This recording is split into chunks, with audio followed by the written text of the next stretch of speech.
Hey everybody, this is High Shelf Collective. I'm David, and tonight we're going to be playing Crash the System with a bunch of HSC regulars and Sam, Gunmetal Draws. Dude, the guy who made this game is playing right now with us. Welcome to the stream, dude. Yeah, thanks. It's great to be here. Yeah. Oh I'm man, real I, excited. I can't wait to do this. So, as all of you know, this is all part of our launch of High Shelf Collective, the Consave, and High Shelf Gaming. We've gotten together. We are like a family. We're like one unit, and we're gonna be making so much content. It's gonna be so good. We are so thrilled to do this. And of course, tonight, as part of our launch event, this like 12-hour stream that you all have been watching, and are going to continue to watch because you're awesome people like that. As part of all this, as you know, we are raising money for our friend Casey. Casey was in the first game, Cyberpunk, where we did our battle royale, and I'm sure that somebody won. This is a pre-recorded session we're doing right now, so I actually don't know who won that game. I'm gonna go out on a limb and say it was Ethan that won that game. I'm probably wrong, but I'm saying it here now because let's take risks. Why not? Yeah. So, anyways, we were raising money for our good friend Casey. His wife was attacked by a dog, and that put them into a lot of straits because, of course, he had to stop work as a long haul trucker to like make sure the family's okay, and she's in straits and medical bills and all that kind of stuff. So, if you have been able to donate so far today, phenomenal. Thank you so much. If you have donated earlier than today, thank you so much. If you've just like sent warm thoughts, prayers, whatever it is that you do, thank you. That means a lot to us. That's all super important, very helpful. And if you have not had to take an opportunity to do any of those things yet, and you want to take a minute to do that, awesome. And I really do mean that. Like any just warm thoughts are good. All the way up to a couple of bucks to help Casey and his family out is would be awesome. I think that since we're on this kind of string of games and all that kind of stuff, I'm not going to get into a lot of announcements today because you probably already heard some announcements. There's some more announcements coming, I'm sure. We won't need to mess with any of that. I'm just going to do a quick introduction to everybody, and we're going to get into Crash the System. And this is going to be a dope game. I cannot wait. So, to my left on the screen here is Jake. Jake, dude, welcome. Welcome to the stream. Yeah, thanks for having me. Yeah, it's gonna be good. I played. I think I played Lasers and Feelings with you. That Tay ran. Yeah, It was ridiculous. yeah. So to talk about that real quick, Lasers and Feelings is like the genesis for this game, right? So Sam, you like hacked the rules for Lasers and Feelings and made Crash the System this cyberpunk hack of the game. It's been really fun. What is your like? Do you have any like anything you want to share about like getting this game prepped and how you kind of got it from Lasers and Feelings to this or anything along those lines before we do more introductions? Yeah, sure. So the skeleton is 100% lasers and feelings. Anybody that's played the game will see that easily. Yep. What myself and the person I wrote this with did, Adam and I, Yep. was add a lot more random generation tools. Yeah. So we've added stuff like twists, side jobs, enemies and allies, locations. We've added some effects for intrusion countermeasure, electronics, ICE. So it's like anti-hacking programs and things like that. Some extra gear. So it really allows you to flesh out scenarios and story beats like super, super easy with just a couple of rolls of the dice. Yeah. And that was sort of our primary innovation over lasers and feelings. Yeah, it was really good, like world building stuff, like random generator type stuff, just to see a game, a session or two of this. Like it's real solid. And yeah, Jake, we played that Lasers and Feelings game, and I think that really like changed some stuff for us. Like it was good. It was real good. Yeah. If Some characters don't deserve to come back for another game. like my character, he's a little. Or mine. Yeah, it's pretty good. If you have not gotten a chance to play these games, they're really fun. They are a single stat system, so there's one stat, and that's it. And it's like roll under or over the stat, and you're great. So it's really easy fun. We're gonna make characters tonight, and then we're going to play the game. Like that's how quick and easy this game is, and you'll get to see that from soup to nuts. Next to me on the other side, of course, is Sam. Dude, thank you for writing this game, and thank you for joining us tonight on our stream. This has been a long time coming. We have wanted to do this since we ran Crash the System the first time. You found us, and we've like been jonesing to do this ever since then, like months ago. So this is like actually allowing us to do the thing we've been wanting to do together for a long, long time. Is the VOD for that going to be available soon? Yeah, it should be soon. So this video, when it plays, it will be playing in October.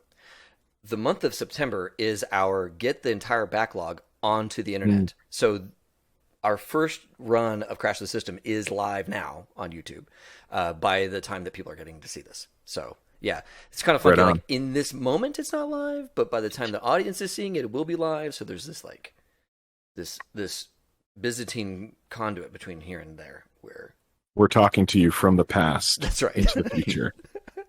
That's right. This will be really hope we're still here. Yeah, exactly. So it's a strange existence, talking to the future like this. And of course, we have Mike. Dude, Mike, welcome back to our yet another Cyberpunk themed game. Yeah, I'm getting for a little further outside of my pocket of comfort. I'm more of a crunchy RPG type guy. I enjoy my Roll Master and my old school D&D, and I'm. You guys had so much fun with the first one. I figured, you know what? Let's go and let's go crazy. Let's see. Yes, exactly. And Gavin, dude, welcome back. Thank you. I think I've played in I played in Crash the System the first time, and I played in Lasers and Feelings. So yep. I love this game. I love this system. You're ready. A vet. You're a veteran. I'm ready. You're one of the most Let's roll some D6. That's right. So many D6. It's gonna be good. All right. So our prompt, the thing that brings all of our players together, and you're gonna make characters in this world. The year is 20XX. We're gonna call it 2035, just to throw a number out there. Year is 2035. You are members of the Society Liberation Organization, Raptor, with a 4 instead of an A. Society is trapped in a social system designed for isolation. Your mission is to disrupt the system in a true cyberpunk style. The leader of your crew, Darcy, D4R-C, Darcy, communicates only through a message board, but the message just stopped 2 weeks ago. Now it's up to you. So your leader has been absent. And hey, it's a message board. Sometimes people go away for a little bit. They got to go underground, that kind of thing. But this has been the longest time since you've heard from Darcy. And the future of Raptor hangs in the balance. It is to you. It's to the 4 of you to kind of figure out what to do next as a crew. And before we get into what you're going to do next, we need to figure out who you are. So let's go through some character creation. Character creation here is super simple. It is 5 steps. First step, you have to choose your style. You can come up with your own style, but there are a number of options here that are just part of the game. Analytical, charismatic, dangerous, dogmatic, enlightened, grizzled, hard-boiled, paranoid, stoic, or sympathetic. And if any of you guys don't have the book in front of you, I'll keep reading this stuff for you. But you can kind of see the list. You got a couple of things to choose from. If you want to, you can roll a couple of numbers, roll a couple of die, just have one picked for you. But just guys, how you feeling? Shout it out. Who's got a thing? Who's got an idea? I got an idea. Yeah. So I'm let's go with dangerous. Every group needs its crazy big guy, right? Yeah. Mm-hmm. Cool. Yeah. So your guy's dangerous, and we'll find out why he's dangerous later. You know, like, is he a pyromaniac? Is he just super buff? Is he like kind of scary clever, right? Like whatever the thing is, you'll tell us as we get into the game. Okay. So your guy's dangerous. I like it. I love that. All right, I'm gonna hit y'all with paranoid. Perfect. Solid. Love it. Yeah, the dangerous and the paranoid do go well together. I'm thinking hard boiled for myself. Okay. All right. Sam's going hard boiled. Okay. And we that can, means it's on me. We can double up if we need to. We can double up. I don't want to make anybody feel like, oh no, they scooped the thing for me. Like, I don't care. we can have 2 up, whatever. It's fine. Yeah, as the creator of this system, you can do whatever you want with it. Yeah. Like, we'll stop. Just do something that's cool. Yeah. Honestly. Yeah.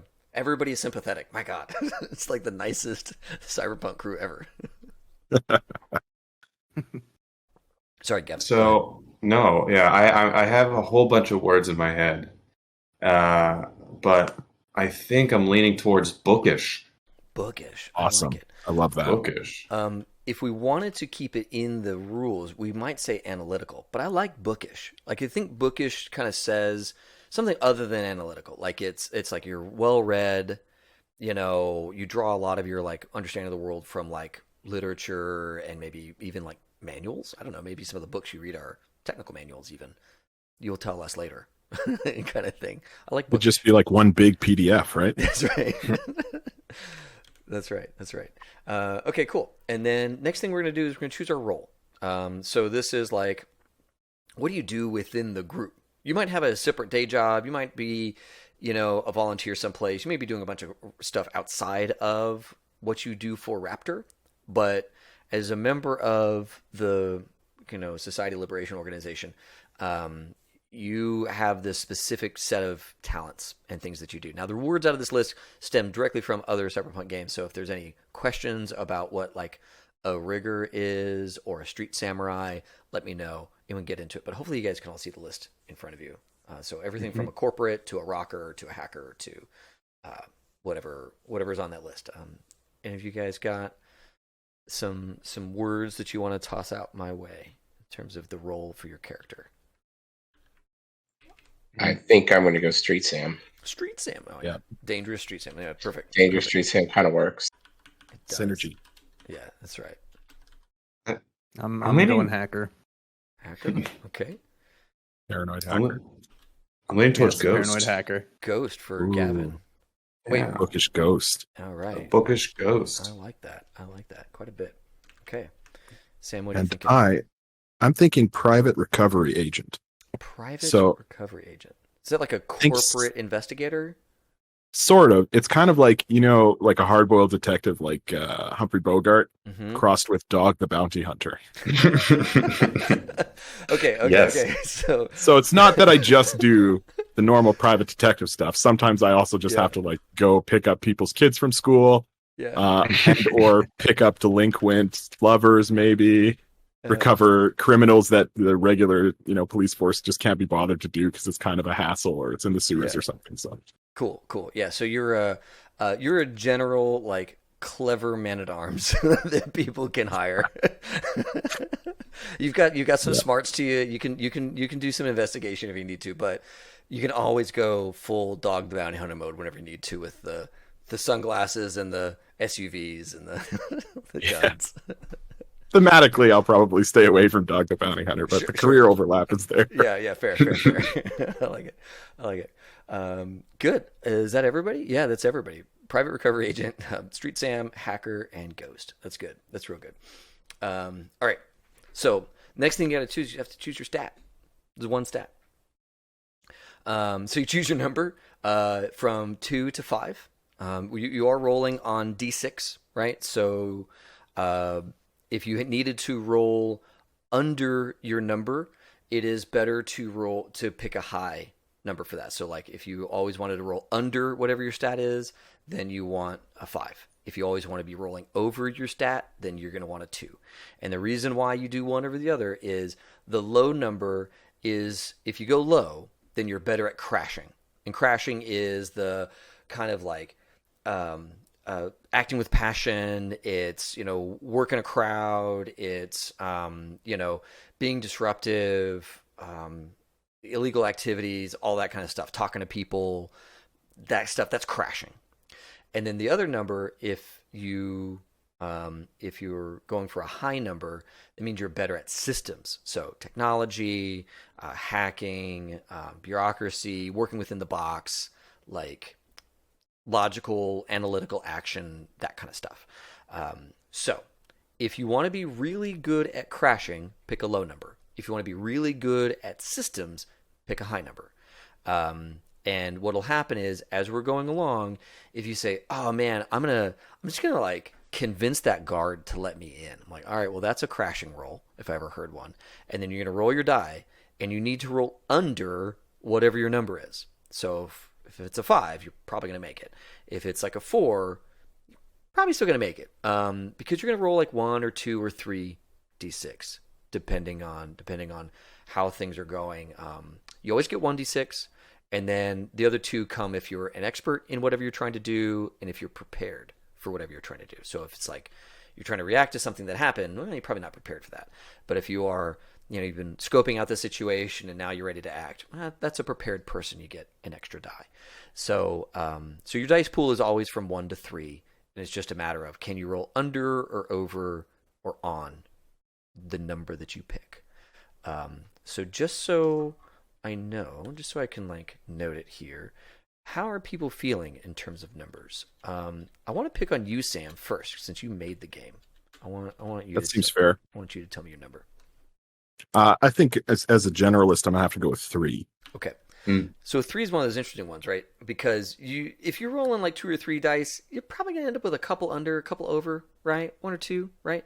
And all of a sudden you'll like land on the number, right? And when you land on the number, some special stuff happens. You have crashed the system, and then there's a special rule that kicks off. So, all right, generalist 3, you're pretty good at everything, but you're not like stellar at any one thing. It's good. Mike, how you feeling, man? I'm thinking, if I gathered all of this correctly, as the possibly crazy, but in a good psychotic way, Street Sam, I want to go with something like a 2. Yeah. Mm. Yeah. Yeah. Yeah, because you're going to be doing a lot of crashing. Yeah. You're gonna be a lot of acting with passion and violence. Well, that's good. That's good. Yeah. That's good. That's good. Jake, our paranoid hacker. That's a 5 for me, It's buddy. a 5. Nice. Dropping the I big think 5. last yeah. time I played the system like this, I went straight down the middle. But I'm gonna pick a side this time. There it is. Go I for like it. it. Nice. I like it. And then Gavin, how you feeling with your bookish ghost? I'm leaning towards. I'm thinking between 4 or 5, but since we got a 5 in there, let's get a 4. Let's Okay. go with that 4. Yeah. That's yeah, a full range. That's as good a reason as any. Yeah, 2, 3, 4, 5. We got all the numbers represented, so that's amazing. Didn't even go into this expecting that. So to talk about this real quick, again, you're gonna roll your die, right? And again, you might have like 1 to 3 dice to roll, and if none of them come up correct on a 0 success, like there are no successes on the die, then what's going to happen is it goes wrong, right? And I just tell you how things got worse, right? On a 1, then you've succeeded barely, but there's some like extra stuff that's going to happen, right? Like you saved the person, but you hurt yourself, or like you only saved 1 out of the 3 you wanted to save, or whatever the thing is, right? So like you kind of succeeded, but not totally on the thing. There's some other like conflict, or there's some other like complication that comes up. On 2 successes, you succeeded, good job, right? Like clean success, there's no backlash. For 3 successes, which is the most you can possibly get, not only did you like succeed, you critically succeeded, and I'm going to give you some extra effect. I'm going to give you some extra benefit above and beyond a normal like successful roll.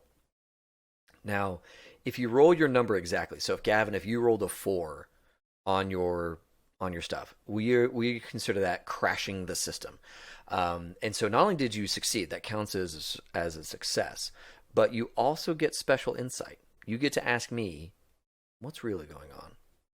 You can ask that question a couple of different ways, and I have to answer you truthfully, right? So this is like your character has succeeded in whatever they're trying to do, and in doing so has uncovered part of our scenario, part of our mystery, part of our conflict, whatever that is, right? That we're railing up against. So this is good. This is really good stuff. That is the system. We do have 2 more steps to do though, on character creation. We do get to choose a signature piece of gear, or advantage that your character uses.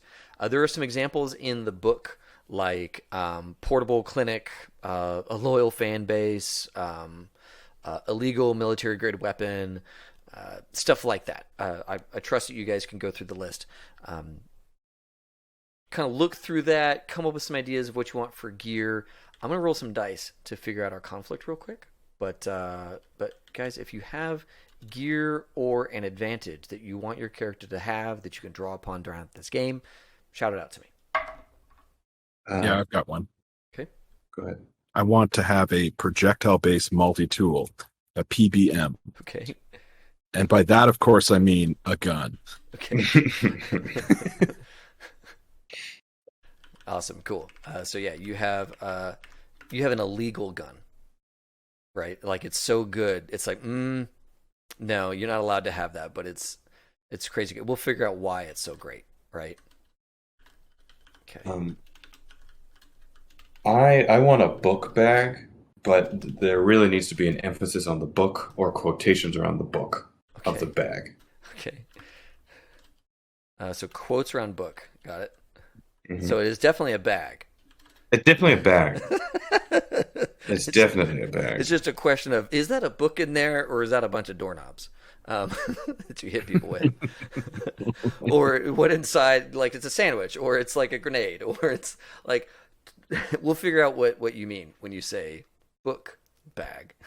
It's a book bag of many things. That's right. Yeah, I'm into this. like... I'm into this. Now, I have you guys noticed that sometimes people will write a sign and they'll use the quotations to be like an emphasis on the word? Like they're trying to say like it's today, like whatever study today, and they like put the quotes around the thing. But it's like I read that as like sarcasm or whatever, it's Totally. it's like we're gonna study this today. It's like what? I'd have gone with maybe a bold font. Yeah, exactly. Or Literally any other way of indicating emphasis would anything. probably been Capitalize the word. better. It's like just don't put emphasis at all. Yeah. make it a different color. Yeah. Okay, so you have a book bag, and we're not trying to emphasize book. It's just like, what's in there? We don't know. It's a bag for books. We'll find out more later. Mike, Jake, any special gear or advantage that you want your character to have? I think I'm gonna give my guy a cybernetic arm. Nice. Just maybe just something maybe ostentatious, maybe not, but definitely a beefy, strong. Yeah. Strong add-on. Is it gold? Is it just yes? Is it okay? Yes. Perfect. It is absolutely gold. Okay. Good. Love that. Like a Rolex brand. Yes. Yeah, you look at and there is actually a like timepiece, and the hand does not stop. No, it is a smooth motion on that hand. Yeah. It is serviced only by Rolex. The monthly like subscription fees on services and software upgrades is astronomical, but you're a successful street samurai, so you can pay it. Admittedly, it's awkward when I have to send it in for servicing, but right. Yeah, and you can tell us more features of this cyber arm. It's basically the way I see these things, guys. If you can come up with something that this thing can do later on, well, then it has always been able to do that, right? Like, I don't know, like maybe this gun that you've got can like switch between different ammo types. Who cares? We'll find out what it can do later, right? So just give us the special stuff later. Use this as your starting point. So if your golden cyber arm also can dispense kittens, like, okay. If it gets to there. You have to do it super regularly, otherwise we'll put them in there. Yeah, you don't want that to get backed up. No. It just produces kittens. You just have to let it out. It's a lot of moving parts. I just got to take care of it. Whatever it is. You just got to tell me. That's all I'm saying. All right, David. I'm going with a still valid corporate ID. Okay. Oh, still valid. Okay. Perfect. Corporate ID. Still valid. Perfect. And we don't know if it's your ID or somebody else's or what have you. But it works. The important thing is that it works, right? And you can use it without any of that kind of stuff. And we'll find out more if this corporate ID can also like bring people. Like you do a special thing and it summons some people, or if it like gets you access to like any ATM, like it's also a cash card. We'll find out. We'll find out more about this corporate ID later. And that's how I see it. Like all these things are just jump off points for you guys. These are not boxes. They're leap pads is what they are. All right.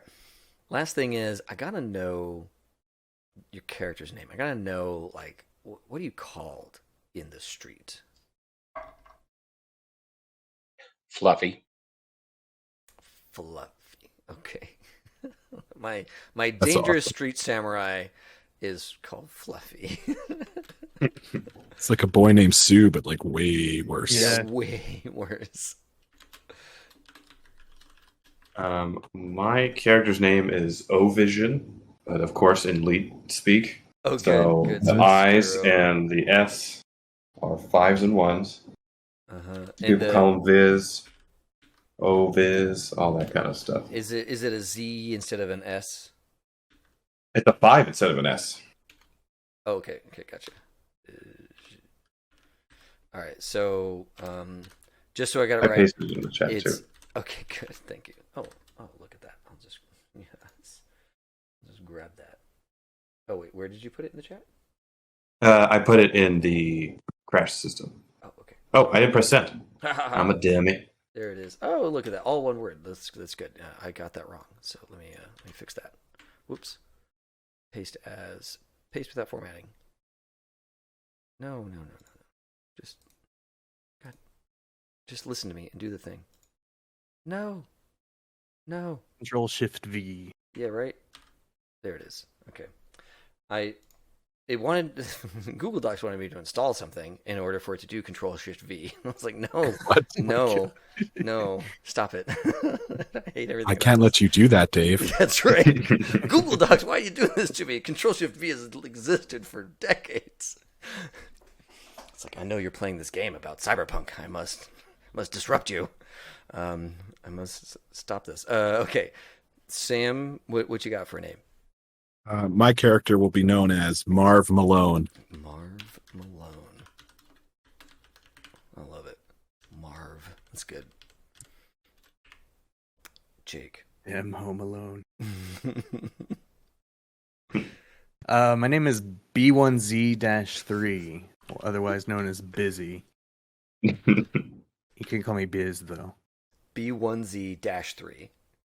Yeah. Nice. Busy or Biz. Whatever people want to call you. Awesome. Oh, that's good. That's really, really good. Viz and Biz.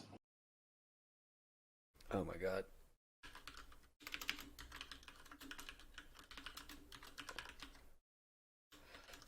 Okay, I'm just figuring out our scenario real quick. I'm just gonna roll one more die. Which will oh, that's good. We're Viz, Biz, Fluffy, and Marv. Yes. Yeah, so we got Marv, we got Fluffy, we got O-Vision or O-Viz, and Biz. That's good. And I like it. We have the proper leet to non-leet ratio for any like Cyberpunk game, which is like 50-50. That's pretty good. We're doing what we're supposed to. Oh man. All right, so hey, we are like just 30 minutes into this whole thing after announcements and everything. We've already got characters. I've already got our scenario figured out. I know what's happening. I need to come up with some names and stuff. But yeah, we have our stuff. We have a couple more little things to do here about like the character, the crew, that kind of stuff. I just need to make sure that we get all of those things kind of put together. Talk about some more mundane stuff that you have on you as a person. You have trench coat, mirror shades. We need to kind of pick up one other like item. Hold on a second. Yeah. Do you have like a long trench coat or mirror shades? Burner phone, neural uplink, another weapon like a light weapon, a pipe, single-use taser, that kind of thing. So let's talk about some of these other kind of things that your characters just have on them, just some more mundane items that they're going to have with them. So just kind of down the line from things that people are going to see on you when they first see you. Are they going to see the mirror shades, or are they going to see a trench coat?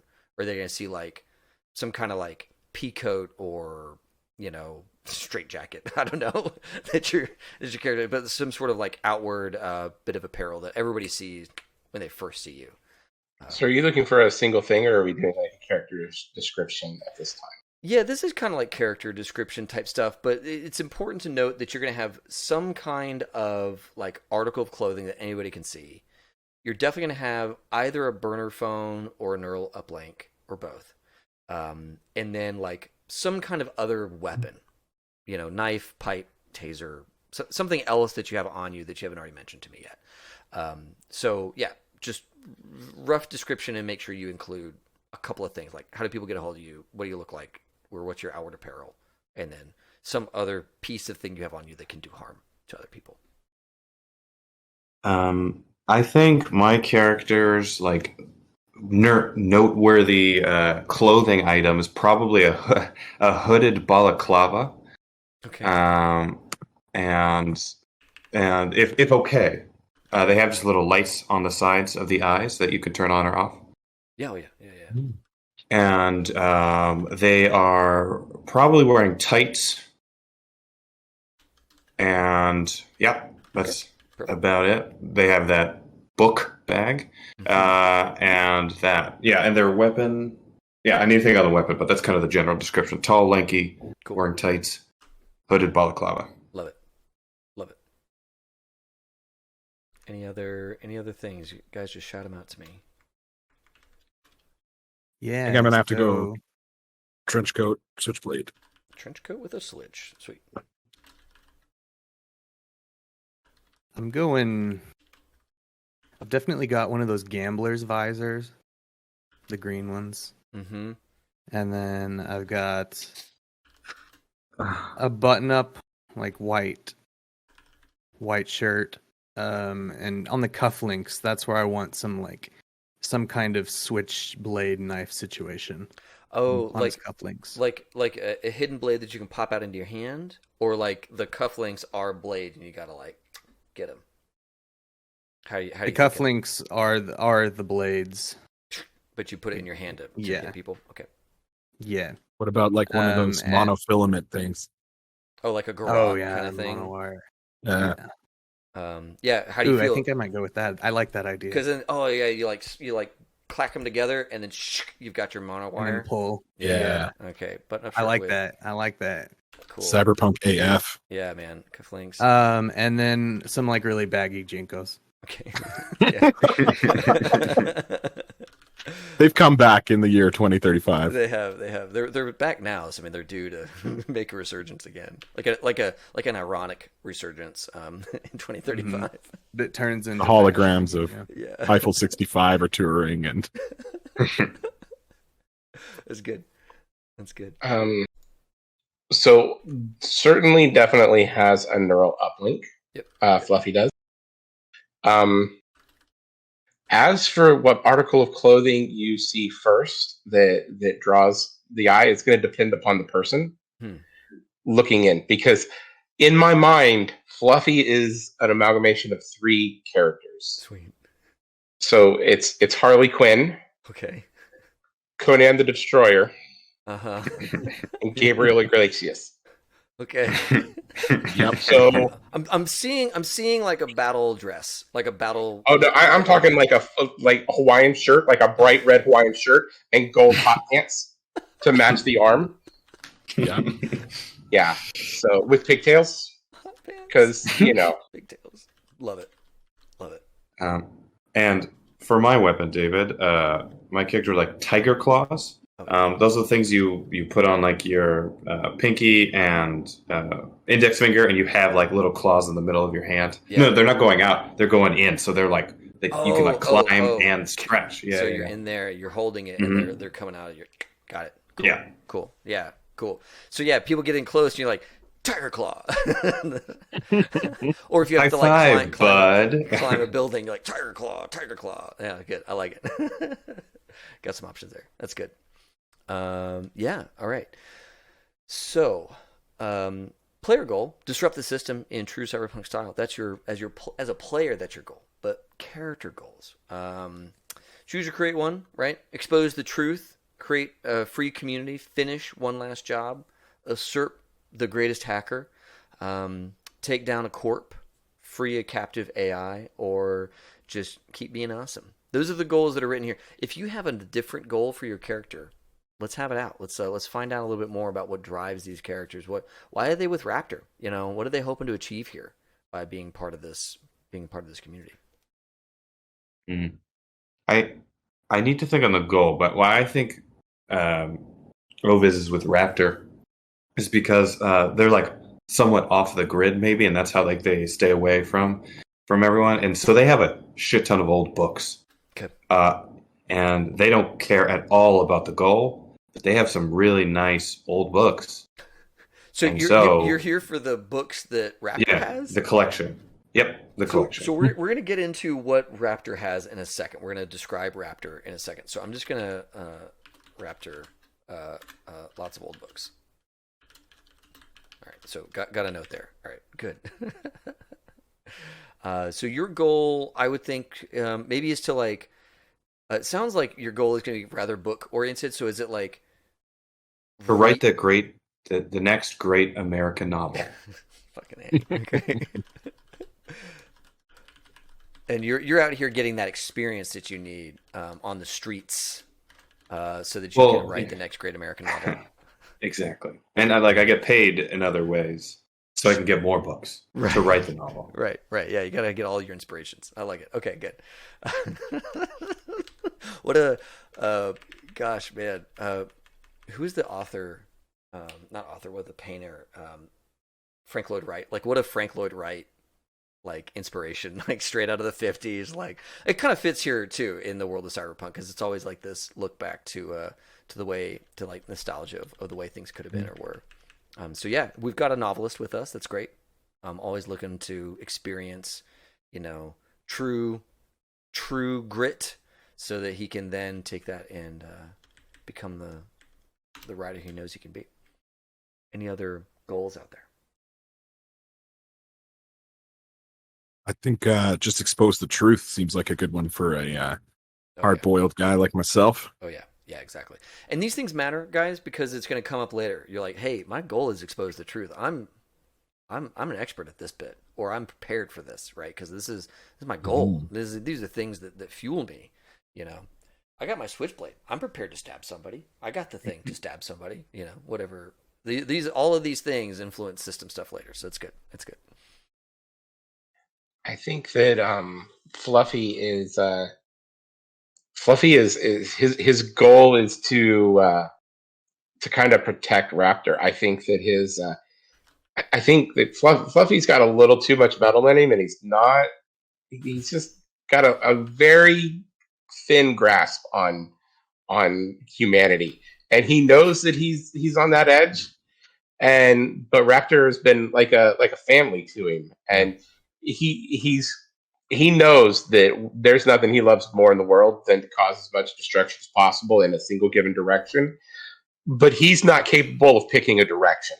And he has gone all in on Raptor. It's like, they're going to point, and I'm going to be the wrecking ball. They're like his moral compass. He's like, look, if Raptor says this is okay, then it's okay. We're full send on this one. But oh yeah, okay, cool. I like it. It's a totally, I don't care how many people I have to kill to achieve peace kind of thing. Yeah. We're going to go, Yeah. Yeah. Oh my God. I have so many thoughts in my head now about who Fluffy is going to be. This is so good. Okay, good. That orphanage had it coming, man. That's all I'm saying. Why'd you have to bring up an orphanage? I'm rewatching all our Blades in the Dark content, and there was an orphanage mentioned at one point. It's just like clearly like a weapons dealer with like a sign that says orphanage. Yeah, on that's it. right. It's like was once an orphanage, now is a weapons cache. Jake. And Raptor said, "Go kill the orphanage," and everybody else was like, "Whoa!" And Fluffy's like, "Let's go. We're gone. We're doing it." They said, "Do it." Already out the door. Yeah. 3 grenades ought to do it, right? All right, Jake. What's busy Biz's goal? What's he trying to do here? His goal is also to protect Raptor, but in quite a different way, I think. It is he's mostly going to be doing work trying to keep prying eyes of the corporations off of Raptor. He's unsure about Raptor, as maybe some things are a bit illegal, but he thinks that they mean good by it, and so he's just trying to make different ways to throw off anyone who might be interested in taking down Raptor. Cool. No, it's good. Be it fake web pages, things that lead them to other real companies, maybe stuff like that. Oh, gotcha. So you're doing a lot of like counter what is that, like counter espionage? You're throwing a lot of like FUD and just fake news about Raptor, a lot of like Raptor's up honeypot to. stuff. Yeah, exactly. It's like, oh man, big meet tonight at this and such place, and you put in all the right tags and all that stuff. So they're like, oh man, this is the authentic. This is really where they're going to be. They're going to be at the docks. Let's hit the docks. And you're like, that was a bunch of like gangbangers out there that I don't think been causing problems at the old folks' home, and it's just you cleaned up our problem for us. Thanks. Good. Cool. So you're leading corpse around by their nose with your like counter espionage thing that you're doing. That's fun. Hence the paranoia. Because what's real? You're a master of lies and deceit online, and it's hard for you to even see like the truth from your own bullshit sometimes, right? You're a lie factory, and that happens sometimes. Okay, so let's create Raptor. This is the group that we're in. As a group, you pick 2 advantages for your organization. These are the things that your cell of Raptor or the whole organization provide you as players. You can use these as throughout the game to say, look, I'm calling on one of our advantages to get an extra die or whatever, right? Or as part of like a negotiation or something along those lines.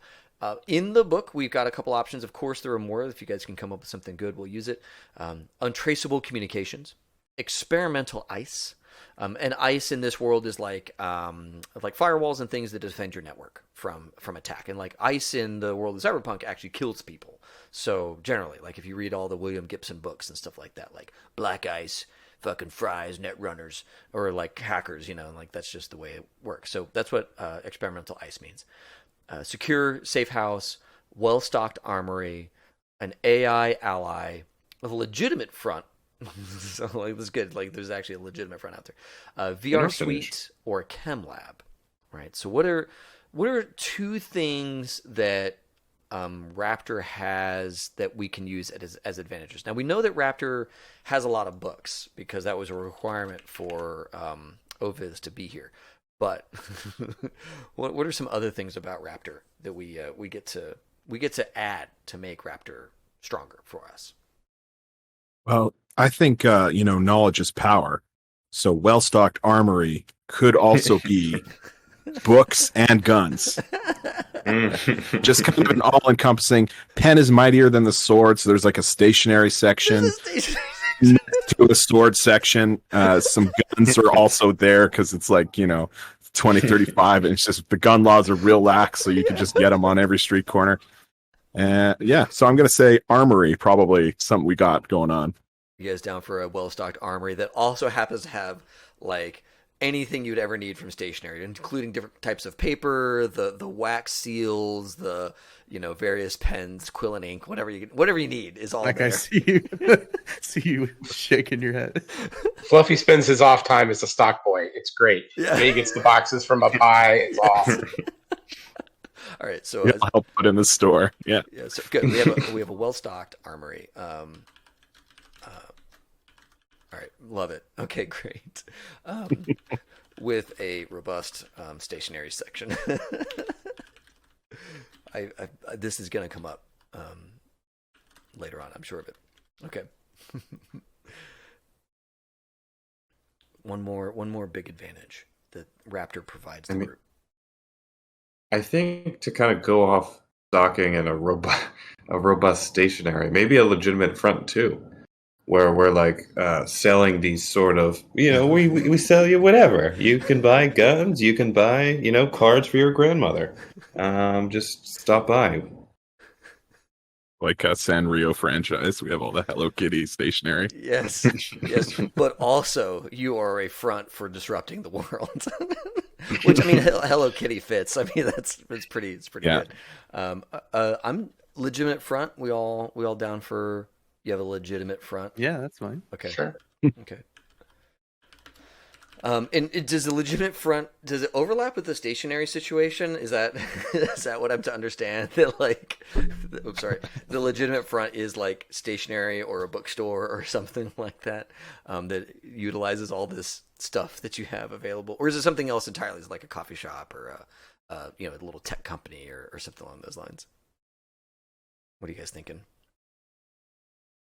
I was thinking tied to the stationery, but I think it would just be funny if it's completely something else. It's like it is like a coffee shop where we just sell, Okay. like dumplings or something, and we just have a shit ton of paper and a shit ton of weapons in the back. Yeah, what if Raptor just uses the stationery that doesn't sell well? Yes. Like, all right, take it in the bank.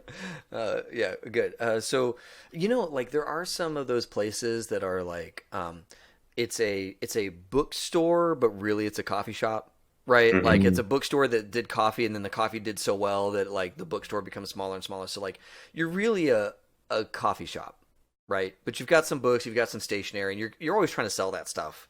But like people are there for their coffee and like a scone or whatever, and then they're out the door. So Buy a lot of like cute like stationary stuff for the Insta and then just like throw it away. oh yeah, yeah, exactly. All right, coffee shop / bookstore, stationery store. Fluffy's the assistant manager of the romance section. Yes. Yeah. Well, I mean, look, you gotta really know how to organize that stuff for the true enthusiasts. You can't keep certain genres of the romance section too close to each other. That's a big Exactly. section to have a manager and assistant manager. Yeah. That's the only one that really sells. It really is. Yeah. Oh, good. Okay, so those are the two things that that Raptor provides you guys that you can use anytime throughout tonight's session. One last thing, we need to pick a complication. There's something about the world or what have you that puts Raptor it's not a perfect organization. There is a wrinkle out there that you guys do have to contend with every so often. Some of the things that are in this book here or in this page are things like international warrant for one or all of you, right? Or the whole thing. Interpol is after your members, that kind of thing. Sketchy power supply. The group is in debt, or you're in a bad neighborhood, or something else we can come up with that just like kind of keeps Raptor from really becoming bigger and better. There has to be a significant thing, but something that is keeping it from being great. There's an Office Depot across the street. Yeah. Local competition. Yeah. All right. It's owned by Tom Hanks. Yeah. All right. Just across the street, it's named. Hold on. Oh, that's such much better marketing than what ours probably is. What is it? What is it? Just across the street is the bad one. They're the villains. Just across the street. Yeah. Okay. It's So here, so across the street from Raptor's coffee, right? And maybe call it like Dino Coffee or something like that. So it's like a little different, right? Just across the street from you guys is a painting and art store, right? Mm-hmm. And they're the only source of the authentic licensed what is it?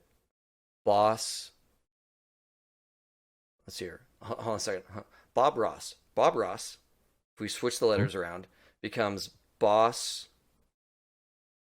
Rob? Ross. Rosbod. So you're trying to so you have Bob Ross. Right. So that's Rob Boss. Oh, yeah, Rob Boss. Yeah, okay, Rob Boss. Thank you. Yeah, so across the street from you guys is Rob Boss, right? And Rob Boss was this like lovable TV personality that taught people how to paint. And his name is owned by this massive conglomerate of like art supplies and stationery. And they're getting into books, right? And they've got a coffee shop. Bastards. And they have buildings everywhere. Every street corner has a freaking Rob Boss art supply store, and people are in there chugging their coffee like it's going out of style. And The beans are burnt. It's bullshit. That's right. They don't know how They to don't care execute for a the perfect beans. Exactly. The paint is watery at this point, right? They don't even care anymore. They just got that. They got that brand recognition, right? And they're just everywhere. And more importantly, their romance section is not staggered by the smut level. It is just all mixed in It's all amongst mixed each. in. You have no Rookie idea. mistake. That's right.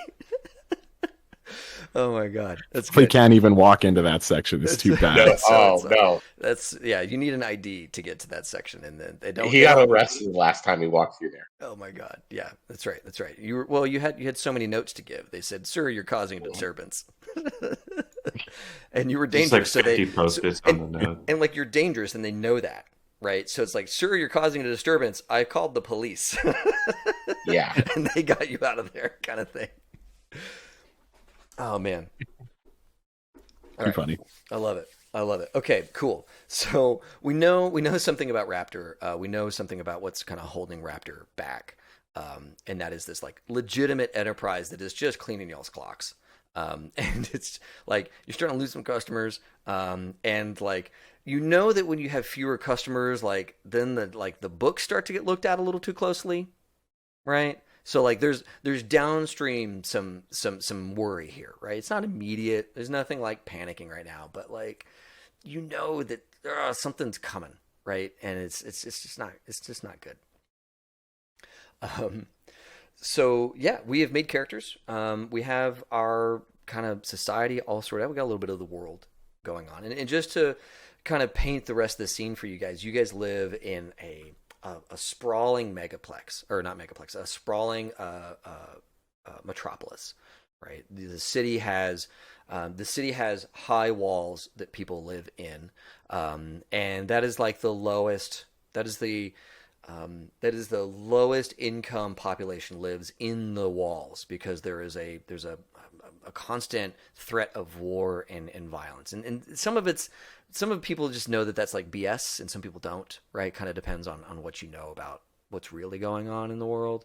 So there's this kind of big wall, and there's all these people who live in the walls, and you guys live in this like kind of stacked city that's full of like little stalls and vendors and all that kind of stuff, and then like the next level up is housing or hotels or what have you, and then up from that is like utilities or schools or what have you.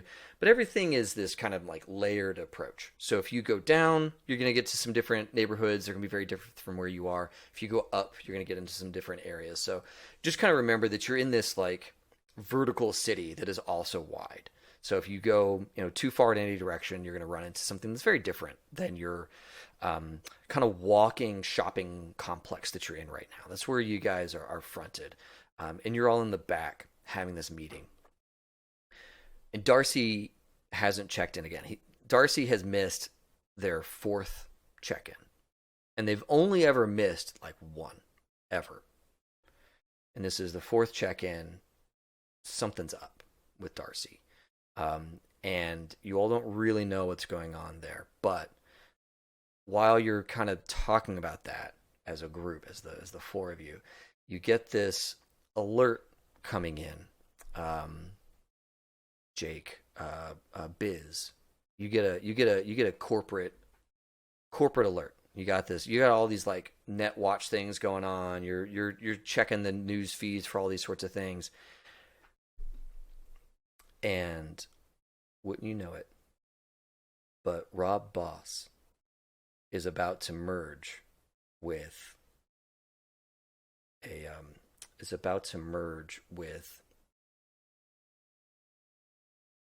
I'm trying to think of a good name here. Is about to merge with this this actress. She is she's known only as Idoru, Idrou. She's known only as Idoru, and she is this like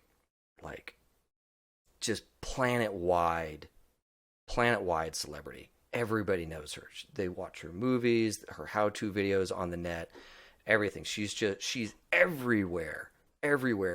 And the thing about Idoru is nobody's ever seen her real face.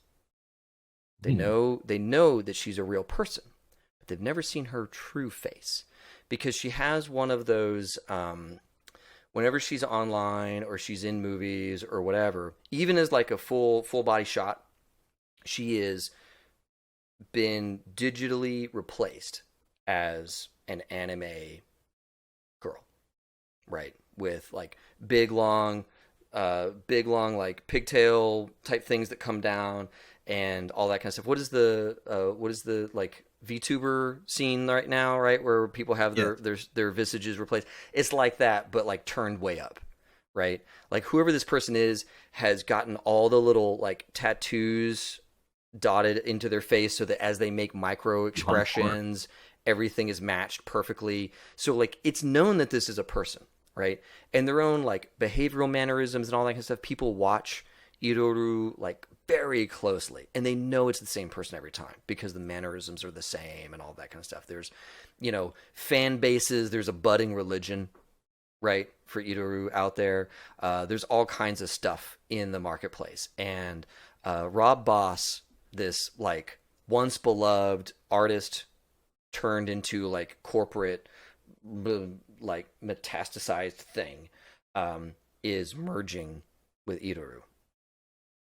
And the crazy thing is all the Idoru smut in your romance section. Like that is the thing that keeps you guys afloat. That's how you keep the lights on. And you know that all that's about to go right over to Rob Boss's. If that deal goes down, it's all going to Rob Boss's. Oh, geez. Fluffy's not gonna like this one. Golly. Maybe we should get a glass of milk or something ready just to settle him down. Okay, Fluffy. Here, you can read this here. I won't hand it to you because I do like my phone. I'll just let you read this.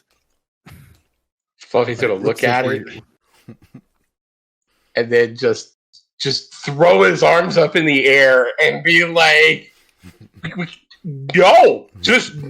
He literally he's just stomping around the room, just shouting no. Yeah, Fluffy, you look at your. I think he's taking it well. You look at your inventory, at your current inventory that's at risk for this, and you guys have like 10 officially licensed.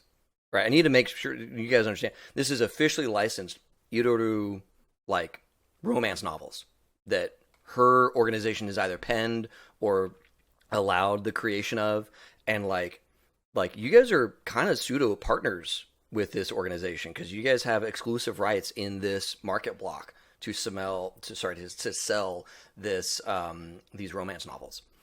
So like this is forget that I'm president of the local fan club. Okay, they can't be the enemy. Okay.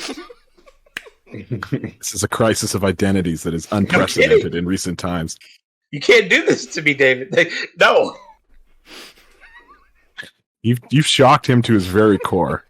This is unacceptable. No, we can't let this happen. This can't go through. This is the trail of the highest one. You're the block captain of the exactly. Yes. We have meetings here every Tuesday night. And they buy a lot of snacks at that meeting, so and like we're making some money there. Paper to take notes and put up flyers. Yeah. That's a symbiotic relationship. Oh yeah, just so we're in the black, we can't let this go down. It's like one of the few groups that buys the nice stationery so they can write her the appropriate like the correct lettering with the correct calligraphy and all of that kind of stuff. I mean, this is one of your like. There's so many things that this touches because it's how you sell coffee. It's how you sell stationery. It's so many things that you do. We're doing a reading next Thursday. I mean, no. Yeah, truly, Idoru sustains us. Yeah. Just to clarify, this will. If we lose this front, this is one of the only things that helps, keep Raptor going. Ooh, this is a huge hit. I'm not sure what I'm gonna do, and he just starts fidgeting. It's like, let me think, rubbing temples over and over. What's your take on this, Viz? I see Viz is probably just like chilling in the back, not caring, and is reading a supposedly American great romance novel, possibly suggested by Fluffy, which is the Twilight books. Yes. And so he's just kicking back, Well, and he wait, hold goes, on, hold on, "Well, hold on. It can't be the Twilight books. It has to be like the Near Dawn books or something. Yeah. You know, like it has to be slightly. We just got to scratch the serial numbers off these oh, guys. Twilight, That's all. yeah." That's all I'm saying. It's like it has to be. It's the Wylight books, There. but it's WHYLIGHT. Perfect. Um, Thank you. about and Viz is just kind of like just looking like, I mean, they're not going to write the great novel, but we know that they're a sham. Their books are terrible. They don't even sell real books. They only sell ebooks. They have shitty paper. They're not going to write good stuff with her. So, I mean, she's going to know good quality and come back. I'll just say that much. They're never going to publish Fluffy's like a novella for sure. Oh yeah, all my fanfic is out the window. It's not happening now. Well, it might not happen if we do nothing, That's right. which of course we can't. We have to. We do have something. to do something. I mean, That's right. You're gonna have to crash the system, guys. That's the only way that this is gonna not happen. Well, I say let's get to it. We need some leads. burn the building to the ground. That's right. That's right. So, yeah, you guys have, a lot of stuff, right? Some information about the Rob Boss organization. It's kind of murky who's leading it. It sounds like it's like a family affair, but nobody's really seen that family in the public. But you could definitely chase down that lead. Idoru or Idoru, whoever they are, where you can go to find them. That's something you guys can do too. You have this fan organization. It keeps pretty close tabs on sightings and upcoming speaking engagements and readings and that kind of thing. Like there's some things you could do there on that front. I'm sure you guys have some other ideas on places you could go to get leads, but just off the top of my head, I'm thinking like direct access to either of these two things. There's ways for us to go there, and then there's probably some creative ways where we could figure out more about this deal. This potential merger that's going to ruin your business. I have an idea. Yeah. So I think Marv is going to think, who would know a lot about sort of the major licensing deals, counterfeiters, knockoff guys. I'm going to find the scuzziest, greasiest knockoff guy that isn't in the room presently, and I'm going to shake him up. I'm sure like Fluffy has some connections within the fan club that he can explore. I'm sure we have lots of options. Maybe even like Viz can talk to like some other, literati who are very anti Rob Boss, right? So yeah. I'm excited to see exactly how we're going to get there, Yeah, definitely. So yeah, to kind of just rack your brain for who's the counterfeiter, who's in the know. He always seems to know what's up, right? Go ahead and give me a crashing roll. So you need to roll over a 3. I'm going to say that because this is like kind of straight up the PI area, you're already an expert in this, right? I could see prepared as well, frankly, because you guys are guy. Yeah, you're in this, like, you're already in the book selling scene, so you've had to deal with counterfeiters, right? Or you've done good business with counterfeiters. Like, hey, we can't license this book, but you can get it to us because you're a counterfeiter, right? So I mean, like, you probably know some people, you already know some contacts. So I'm going to say you're both an expert at this and you're prepared. If you want to All right. throw 3 and see if you can get a 3 or above. Okay, I got a 3 exactly and a 6. Yes. Oh, I love it. I love it. Nice. All right, so it's 2 successes, solid. You know exactly who to go to, and not only do you know who to go to, but he's already agreed to meet. You I think I know who to call, right? And you call up.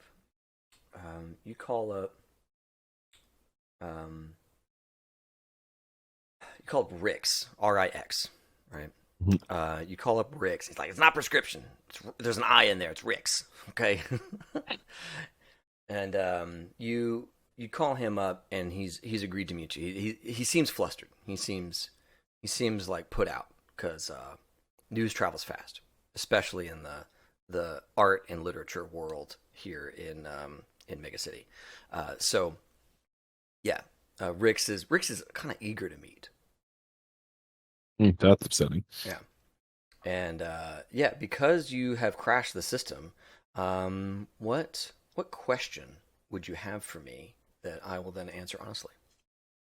Well, I'm thinking, what should I be wary of in this situation? Yeah. So the thing with Rix is he's a counterfeiter, and the thing about these counterfeiter guys is they fought so much about process. It's the process. It's art. I'm making art. Nobody can see my process. Rix will not talk to you at all if he thinks in any way, shape, or form there's a recording device that would get to glimpse his sacred process. So that's like one thing that you need to be wary of, is that he will clam up if he feels like he's getting taken or whatever. Like, he's gonna talk to you, but there's this threat of, if he feels like he's being recorded or being logged in any way, that he's gonna clam up and shut everything down for you immediately. So you have a chance here, but it's a thin chance, and you know, he will wrap it on you if he wants to. Good to know. Yeah. All right. All right. So we've got that. Anybody else want to do any like kind of lead generation or any other things? Because I feel like right now we're kind of gathering some ideas, we're gathering some input. Maybe once we get those pieces together, we'll go on a quick break, kind of deal. So what are some of the other things you guys want to do to get us started? I'd like to use my Rob Boss corporate ID Yes. to sit in on a merger meeting. Yes. Yes. Oh my god. Oh, that's awesome, dude. Oh my god. Yeah, you dial it up. You are. I'm just gonna give it to you. You've got the corporate ID, right? And you're in one of these meetings. Actually, here, let's do a systems roll. Because there are going to be a merger like this encompasses so many facets. There are so many lines. Every of business, department in the world. Yeah, exactly. And there are some departments that are already going to war against the other departments in their own organization and the departments in the other organization so that they don't get liquidated, right? So there's eating like, each other. Yeah, there's tons of like, eating one another, and there's tons of like, just like, some people are like trying to work together and all this kind of stuff. How good a meeting can you worm your way into using your whatever your starter point is, right? So you've got your corporate ID. You flash it across your laptop or whatever that's going to get you into the right meeting. Give me a systems roll to see how high up or how deep into the meeting structure can you get that's going to give you the good info. Okay. 1 dice. Oh, no. You have the ID, so Three. I'm gonna give you at least 2 because you're prepared here. You are a paranoid hacker. I'm gonna say that, yeah, you can get all 3 dice because you've got the expertise, you're prepared with the ID, and you get the 1 for free. So 3 die, get a 5 or under. And the thing with Biz as well is he thrives more in the official setting of like business. It's when he gets into these, seedy situations, doing things he knows he's not supposed to, that it may cause trouble. So he's got some like nervousness. Like, he's allowed to be in some of these meetings, maybe even all of these meetings, but he knows he's doing it for like other reasons. So he's got this like agina. Yeah. All right. Cool. Yeah. Go ahead and roll your 3. And I'm rolling below a 5. Correct. That is a 2, a 3, and a 6. So 2 successes. 2 successes. Awesome. Cool. Nice. So yeah, you get into you don't get into like the big like face to face with Idoru and the leadership of Rob Boss Corp Incorporated, but instead you get into the like the intellectual property meeting where they're going through like in big strokes, they're going through the inventory, right? And as part of that stuff, you are going to see like formal engagements, in-persons, all that kind of stuff, because part of Idoru's life is not only creating all this content, licensing all this content, but presenting this content to well-moneyed investors and people like that. And so their schedule is going to come up in this meeting, okay? And you're going to get to see that, and you're going to get to know kind of where they are and some of the status of the stuff. And there's going to be information in this meeting that I'm not going to divulge now. If you need it later, call upon it, and we'll make it up, kind of deal. But I do want to, at the end of this, give you like a schedule of where this person is going to be tonight, kind of deal. Maybe tonight and tomorrow, as part of this merger and acquisition picture. So you're going to learn that as part of attending this meeting. But your character's locked into this. You're listening closely. You're taking a lot of notes about the inventories of Rob Boss and of Idoru, and what they're going to get rid of, what they're going to keep. And these are people, like, the people making this decision. They're not artists. They're not writers. They're bean counters. You know, they're execs. They're like, well, you know, this one gets us a lot of revenue, so we're going to keep it. They don't know the reason why that gets all the revenue is because this other thing is out there, and people like get this, and then they buy all the extra stuff afterwards, right? Like, they buy the book, and then they buy all the paints and the easels and all that shit, right? And so they think, oh, we don't need the book. We need the paints and the easels, right? So they're making these like really harebrained decisions. You're just listening. Right, you're not participating, you're just listening. If you had critted, I'd have given you a speaking role. you could have been doing some shit. Funny. Oh, that would have been good. Yeah. All right. Maybe I'll attend the meeting tomorrow. That's right. No, I'm kidding. All right, cool. Thanks. So yeah, you got some good stuff there. Anybody else want to do some groundwork stuff? I think Ovis is going to go through corporate fiction, corporate history books, and kind of figure out how do these things go down and how do they fail.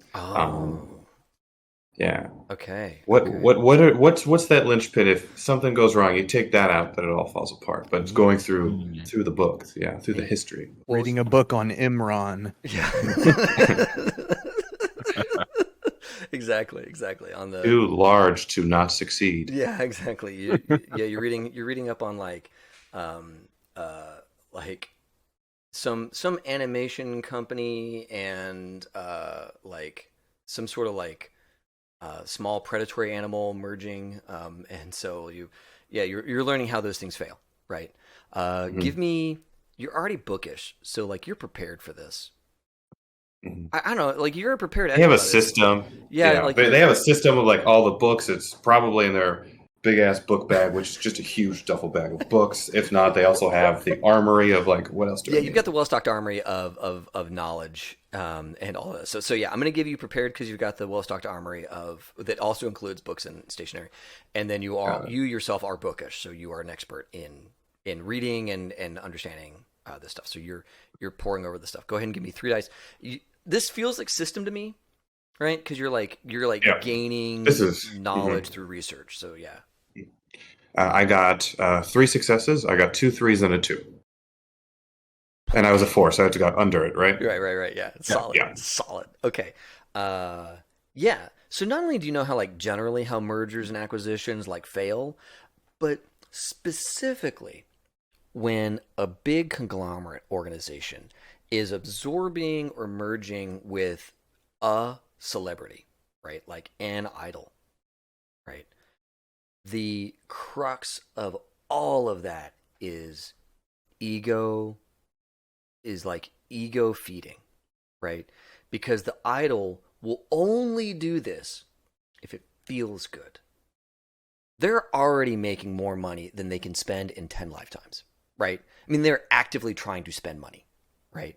Whoever this person is, right? This idol, they're spending tons on like personal things and on charities. They cannot physically spend the money. Money is not the thing here, right? For them, it's about enhancing their ego, their self-representation of themselves, It's about enhancing how they feel about themselves and the impact they're going to have on the world. And so you know that the strength of this deal is based on this idol's like ego and their belief in who they're going to become post this merger. And that's also their biggest weakness, is if you can somehow foul up how they're going to see themselves in the future post merger, right? So this no longer is appealing, or if you can somehow make it so that they get insulted or embarrassed throughout this merger. They will not feel good, and then they will not go through with it.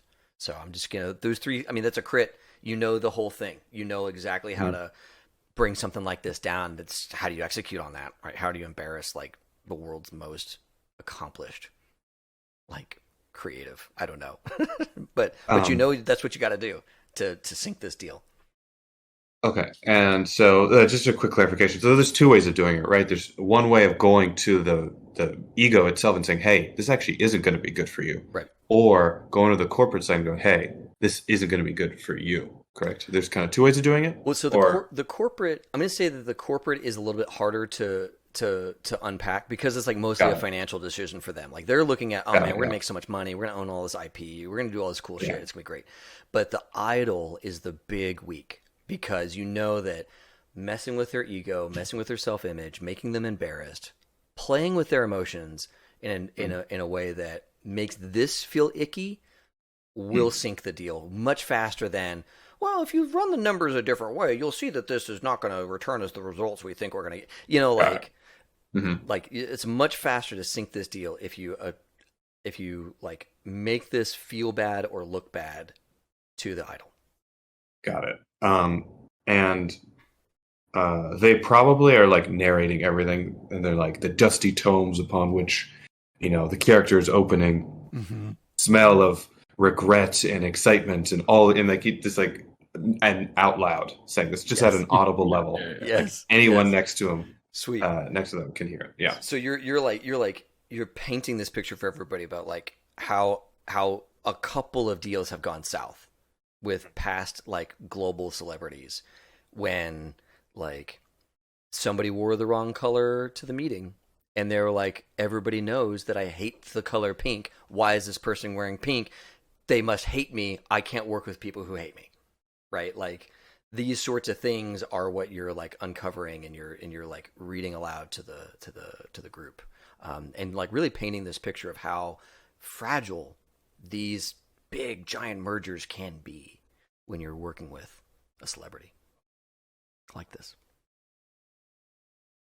Anything else that we want to do? I think Fluffy needs a little bit of time to process this. Yeah. He's a little heartbroken. Yeah. And he's not normally the guy that's gonna like make planning decisions. Yep. You know, like these guys are all moving towards a plan. I think Fluffy's gonna help, but in his own special way. In that, first of all, there is a long, heartfelt, tear-ridden video that gets put up on his TikTok in front of her books, you know, telling all of the members of his fan club and just about how horrible this is, but how heartbroken it's leaving him. But then somewhere through the middle of what was just basically going to be him, you know, sobbing about this, he got angry and he's like, "Look at what they did to Ross Bob. I mean, or Rob Boss. I mean, he was a great painter and did all this stuff, and now he's just a fragment of what he really was. That's what they're going to do to our Idoru. I mean, we can't allow that. We have to rise up and petition and we will not go quietly into the night." You guys hear Fluffy has like risen above, and he's like, "We will not go quietly into the night." Yes. He's got this big like bulging golden cyber arms like flexing, and you can see the cables trying to rip themselves apart as he's like calling the action. Roll me a crash. You're crashing, man. So roll. Just imagining the whole like sitting under a bed sheet, like leave Britney alone style. Oh my god! Oh my god! That's where my head went to. Turned out to be true. So yeah, right. So, how many d6 do I roll? Oh yeah, I'm gonna say that you are you're prepared because you're like a member of the fan club or like a leader of the local chapter of the freaking fan club. And I'm going to say that you're an expert here too because you know this person. You know everything about them. You know like how Idoru makes people feel. And you know the value of that and you're hurt and you're talking about how amazing they have been for you and how all of that is going to go away.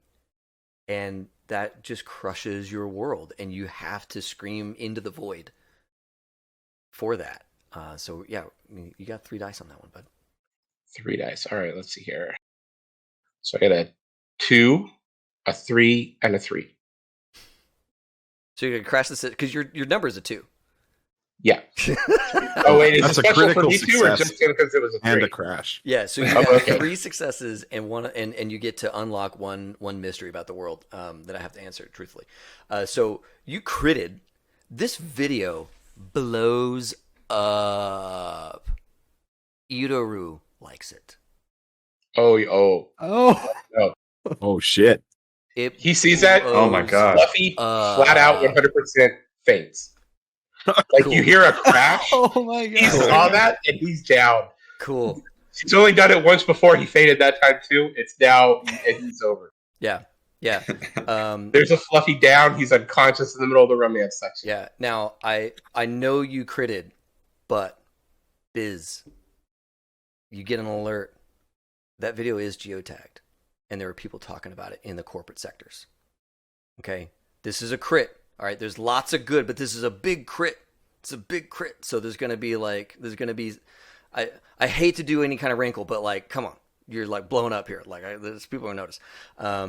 So you get to ask me anything you like that relates to what you're going on. I'm gonna say that your character is Fluffy is their hair, their pigtails are tossed, right? They're like on the ground, like kind of weeping and passed out. And they have a thread of inspiration. Something enters their mind. What clarity, what knowledge does Fluffy would you like Fluffy to receive at this point? And I'll deliver it.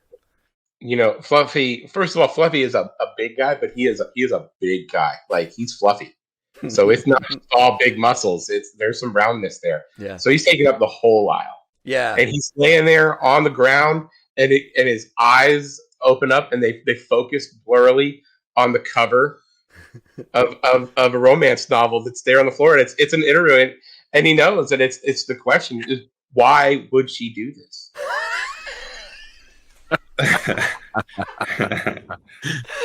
So that's the question. Why would Idoru do this? Why, David? Tell me why would she go this way?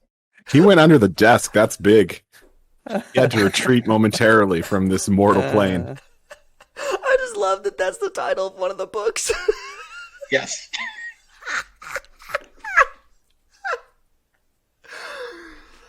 Oh my god, that's good. That's good. That's real good. All right. You know that even though Idoru has this outward projection of who they are and all that kind of stuff, you have watched so much. You know their spirit. You know who they are. Why would they do this? You remember way back, early days, Idoru, when they first started streaming. There was a Rob Boss painting. An authentic painting in the background that they commented on only one time. And that moment flashed in your brain. It's like, oh, they're a fan. They've been a fan their whole life. They grew up with Rob Boss. Damn it. They grew up with him. You maybe just like retcon that to something less. No. The difficulty is part of the fun. So they're a fan. That's why they want to merge, is because they love who Rob Boss. Yeah, Rob Boss was. I'm just gonna put big letters, Rob Boss. That's big bold letters. There you Okay, good. So they love that person, and it strikes you. That's why she does this. That's why she's doing this. So cool. I think we should go to break. Let's get back into Crash the System with Gunmetal Draws, the guy who made this freaking game, which is so great. And yeah, so you guys have done some stuff. You've laid some groundwork. We've got some more information gonna filter in. We have a counterfeiter to go and meet with, interview, right? And we have some critical intel about Idoru that we want to find, or that we're about to receive from this like business meeting that Biz is in, right? So I'm gonna say that Biz, you're gonna get that information, right? We don't need to like hold you in this meeting. There's a meet with a counterfeiter coming up, and this is gonna be kind of an important one. So who all is going to this meet? Who all's attending this session? Well, I will be, obviously. Yeah, definitely. Who's coming with you? Is everybody coming with you, or are some of you hanging back? And I'm fine with whatever. I think Viz is hanging back. Okay. Continue to read, finish up that Y Light series. Yes. Thank you. Love that. I think Fluffy is always down to go if anybody thinks they might need some backup. So you say the word, and Fluffy could probably stand to get out of the shop right now too. It's a little emotional. Yeah, it's a little emotional. A little raw.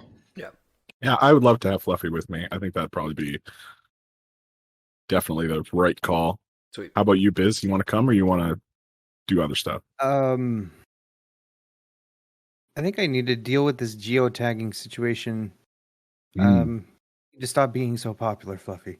It's really, it is good. It is good. I'm happy for you. Yeah, You have to rally the troops. The reactions are still coming in.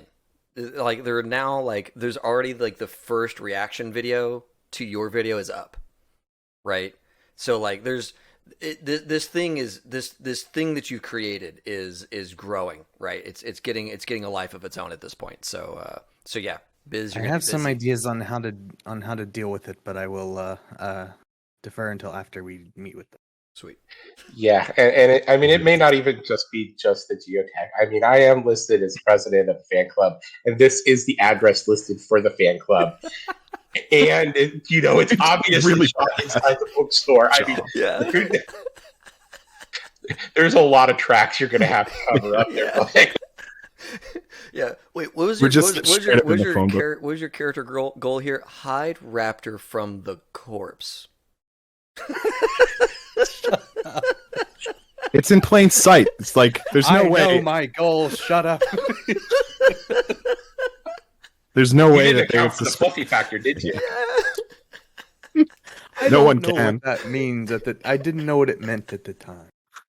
Oh, that's so good. All right, so the two people with Leet in their name are hanging back, and the two guys without Leet in their name are going on this meet. Leap freaks are staying home.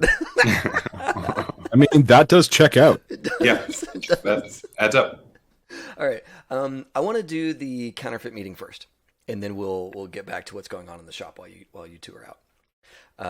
So you go to meet with Rix, right? And again, Rix he will only meet with you in his shop. He has like a little waiting room that he meets with clients and contacts, right? So you go down like 3 floors, right?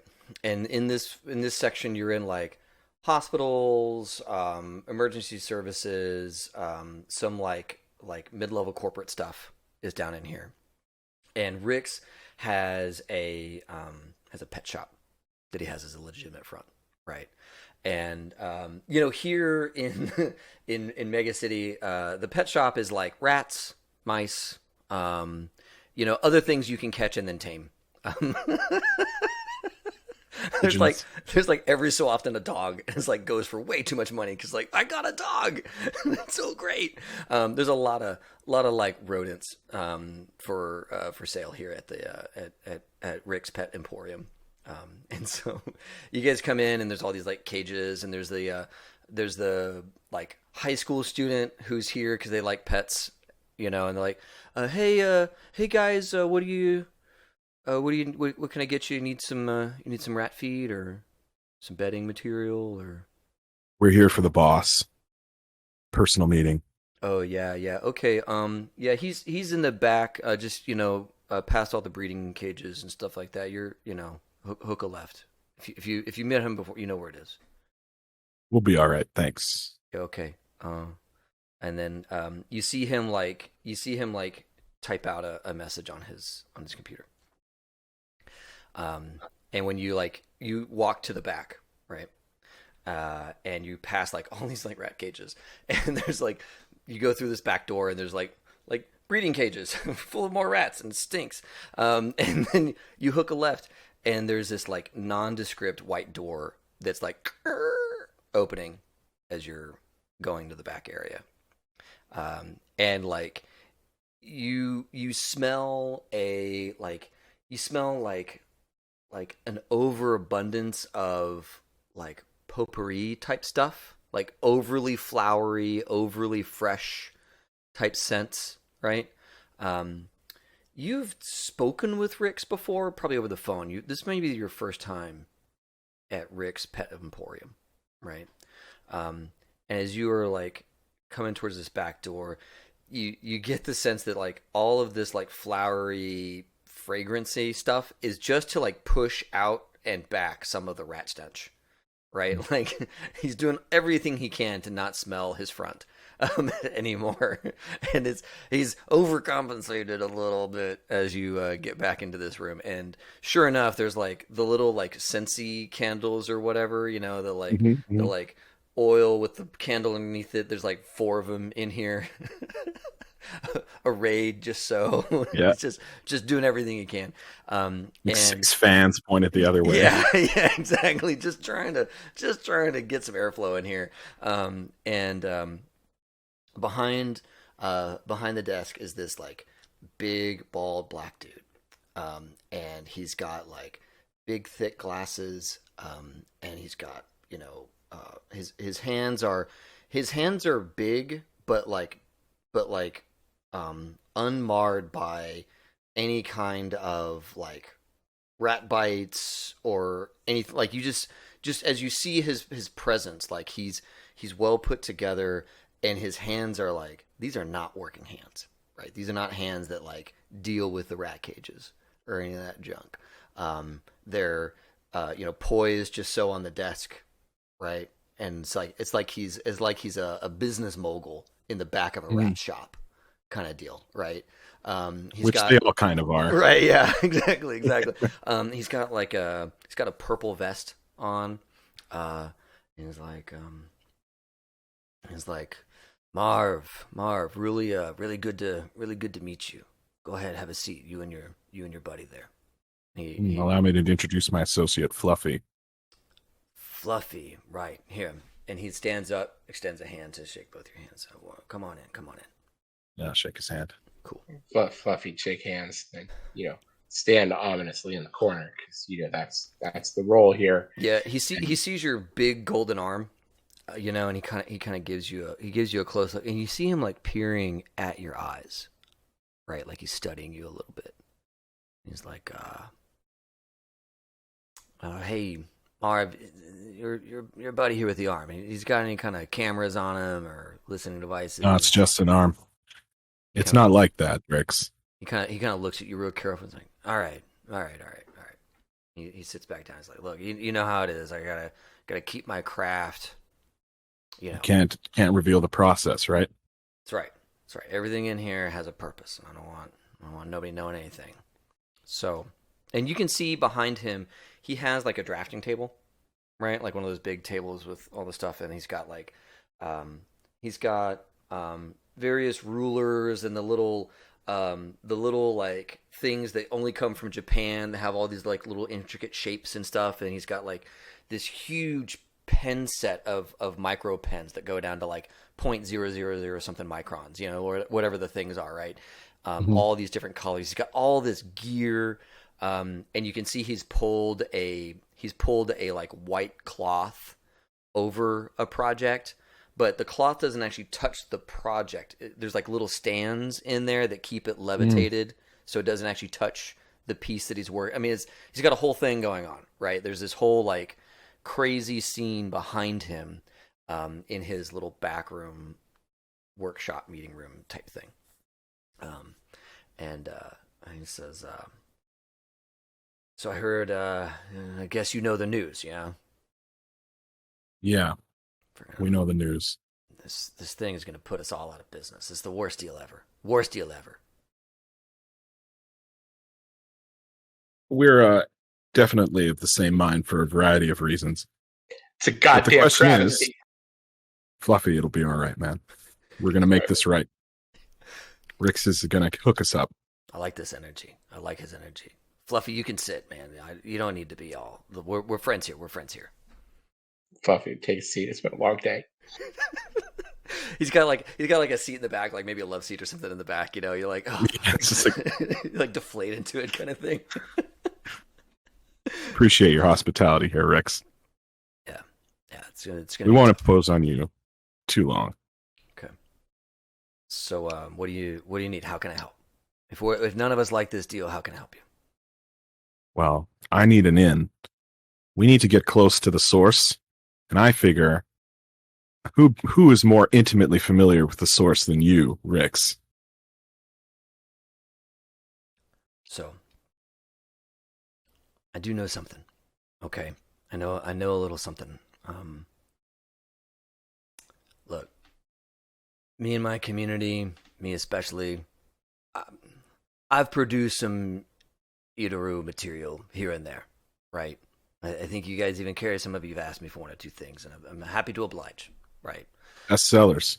The rare stuff, you know, the hard to get stuff, the unique items. That's my bread and butter. That's how I make my money, right? Pixel perfect, right? That's the idea. Pixel perfect, to the stroke. None of us can replicate a Rob Boss production. Do you know why? Which is kind of ironic, actually. Do you when know think why? about it? Why? Because they've been doing it for decades. They've industrialized the whole thing. The market is flooded with Rob Boss counterfeit. They're going to do the same thing. They're going to do the same thing to Idoru. They're going to flood the market with just as much counterfeit as they possibly can.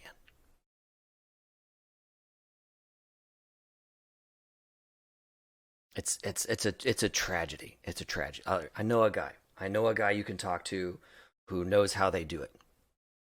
He used to do it. Okay? He used to fucking sit there and get that paintbrush and he'd beat the hell out of it. He'd sit there and paint the stuff and then he'd sign it. Boss Rob. He knows the system. I can get you All right. that guy. What's it going to cost?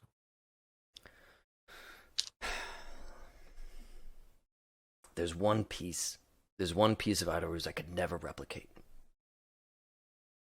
And he goes in to describe this statue of her that was once made, and like they only made like, I don't know, 1,000 of them. And he talks about how like everything on it was jointed, right? Like there are jointed dolls and all that kind of stuff, but this thing was like on another level in terms of how much like you could move the hair just so and it only go to the correct styles, the licensed styles, right? You could do certain things and like the clothing would only like it would snap to approved poses and all this kind of stuff. And that was one of the ways that it was known as authentic, is like not only can it do all these things, but it can only do these things, right? And he's like, I could never replicate that. I could never replicate it. I just want to know how they did it. If you could get me one of those dolls, that'd be. I would hand deliver you this man who knows how their whole operation works. All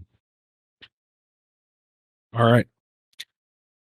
I think we might know some people that might know some people. So the deal is we get you this item, you get me this in. Yeah. I can blow the whole thing open for you. Great. I think my associate and I have some troops to rally.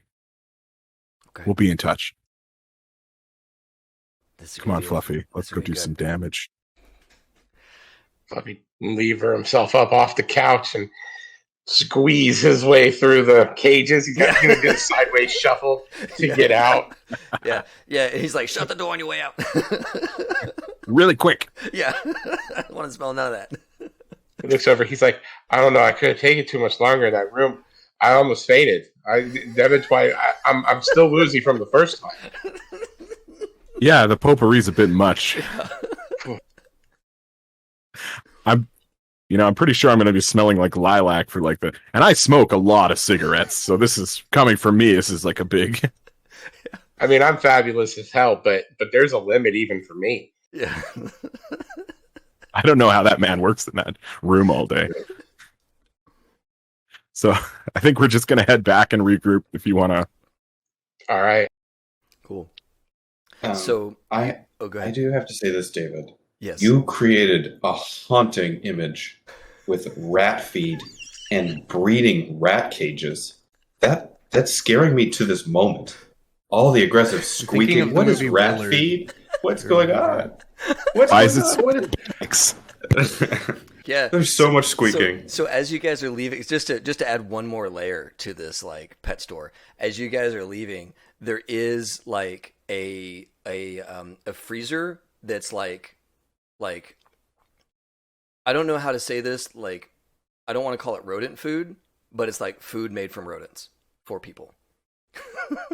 That you guys see on the way out. So it's whatever you need. It's food, it's pets, it's whatever you need, man. You need some feed. One-stop shop, yeah. One feeds all. That's protein. Yeah, it is a source of protein here in Mega City. Just to give you one more haunt there, Gavin. Thank you. This is a very visceral image I have. I feel like I can taste, smell, hear, and see everything. So, thank you. Yeah, it's not good. None of it's good. I don't know if any of you have ever been in the back of a pet store, but they're all horrific. I mean, none of them are good. Maybe not. They're all horrific, but the few I've been in behind the scenes, I was like, whoa, this is more than I bargained for. So here we go. You guys back at the shop, right? Biz, you are trying to get ahead of this like scene that is like fomenting around this post. What are you doing to try and hide Raptor from the corpse while the front is blown up? So he goes to a vending machine and finds his favorite drink, which is like a synthetic milk. Perfect. He brings that back. He brings that back to the shop. On your way back from the shop, you see like two people. They're brightly dressed in like the sort of aesthetic that Idoru fans have. It's like this like kind of like atomic kawaii type aesthetic. And you see like one of them has their phone out and they're like, this is the place. And they both like excitedly hurry into the coffee shop. You see these two people coming in as you're like coming back with your like synth milk. Yeah. Eyes down. I think he walks behind the counter. and whips up 2 espresso shots. And while those are making, he pours half of his synth milk down the drain, and then he pours the 2 espresso shots into his drink. And then he goes and sits behind the front door, or like by the front door, in a way that What do you want to I achieve don't here? know, Do you want to be maybe- able to watch the front door without being exposed, kind of thing? Is that you're going for like a mob seat, or well, kind of the opposite. Like, I don't want anyone to see me when they come in. gotcha? But yeah, so he does that. So yeah, you've got this Holy- perch that you can see people coming in, but when they come in, their line of sight is all this other stuff, kind of thing. Is that what you're going for? Yes. Okay. And I want to get my computer out, and I want to set up like a virtual machine that will run basically spoof a phone. And from that phone, I want to download Fluffy's original video. Okay. And start spoofing my location around the city and posting that video over and over, reposting it with different iterations of Fluffy's username. Ooh, okay. So you're trying to like, you're just taking the Saturate. raw thing, yeah, and you're saturating the net with like facsimiles of this like fake Similar user to when accounts. like a meme video releases, a Right. bunch of people just try and re-upload it to get views and make Right. money. Yeah. So, and you're doing it from different geolocations, right? Yes, I'm spoofing my location around Yeah. with the virtual machine. Cool. Yeah. So go ahead and give me a system check while you're like, you've gotten back, you got situated. You're like that caffeine from the double espresso is just now starting to course through your veins, and you are hitting send on this like citywide spoofing effort that you've undertaken. How many dice am I rolling? Oh yeah, you are definitely an expert here. I don't know if you're prepared for this. I think you're not prepared for this. So I think 2 dice, because you're an expert at this, but you're making this all up on the fly. You didn't know that you had to do this earlier today, so Yes. let's go with that. Paranoid, incredibly paranoid. Yeah. Oh, a 4 and a 5. So yeah. I crashed the system. Yeah. Let's see here. 2 successes. Yeah, you want to roll under. Oh yeah, because you have a 5. Okay, it's cool. So yeah, you get this everywhere, and you see that like some of these like corporate watchdog accounts are pinging on those fake videos, right? I mean, they're obviously pinging on the first one because it's the one that's blowing up, but there's enough traction on your other videos that like they're being caught by their like filters as potentially also legit, right? So you got some bot army stuff going on. You probably have them all like those accounts all like linking and following each other, and trying to up the algorithms on all that stuff. So you're playing this game. You're playing this 3D chess, and in doing so, you've uncovered something about what's really going on. What do you want to know?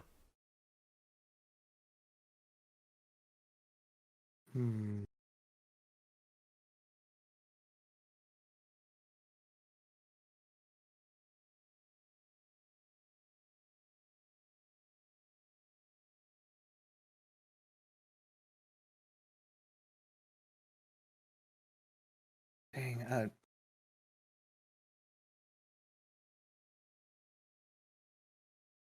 Let's do this. What here isn't what it seems? Yeah.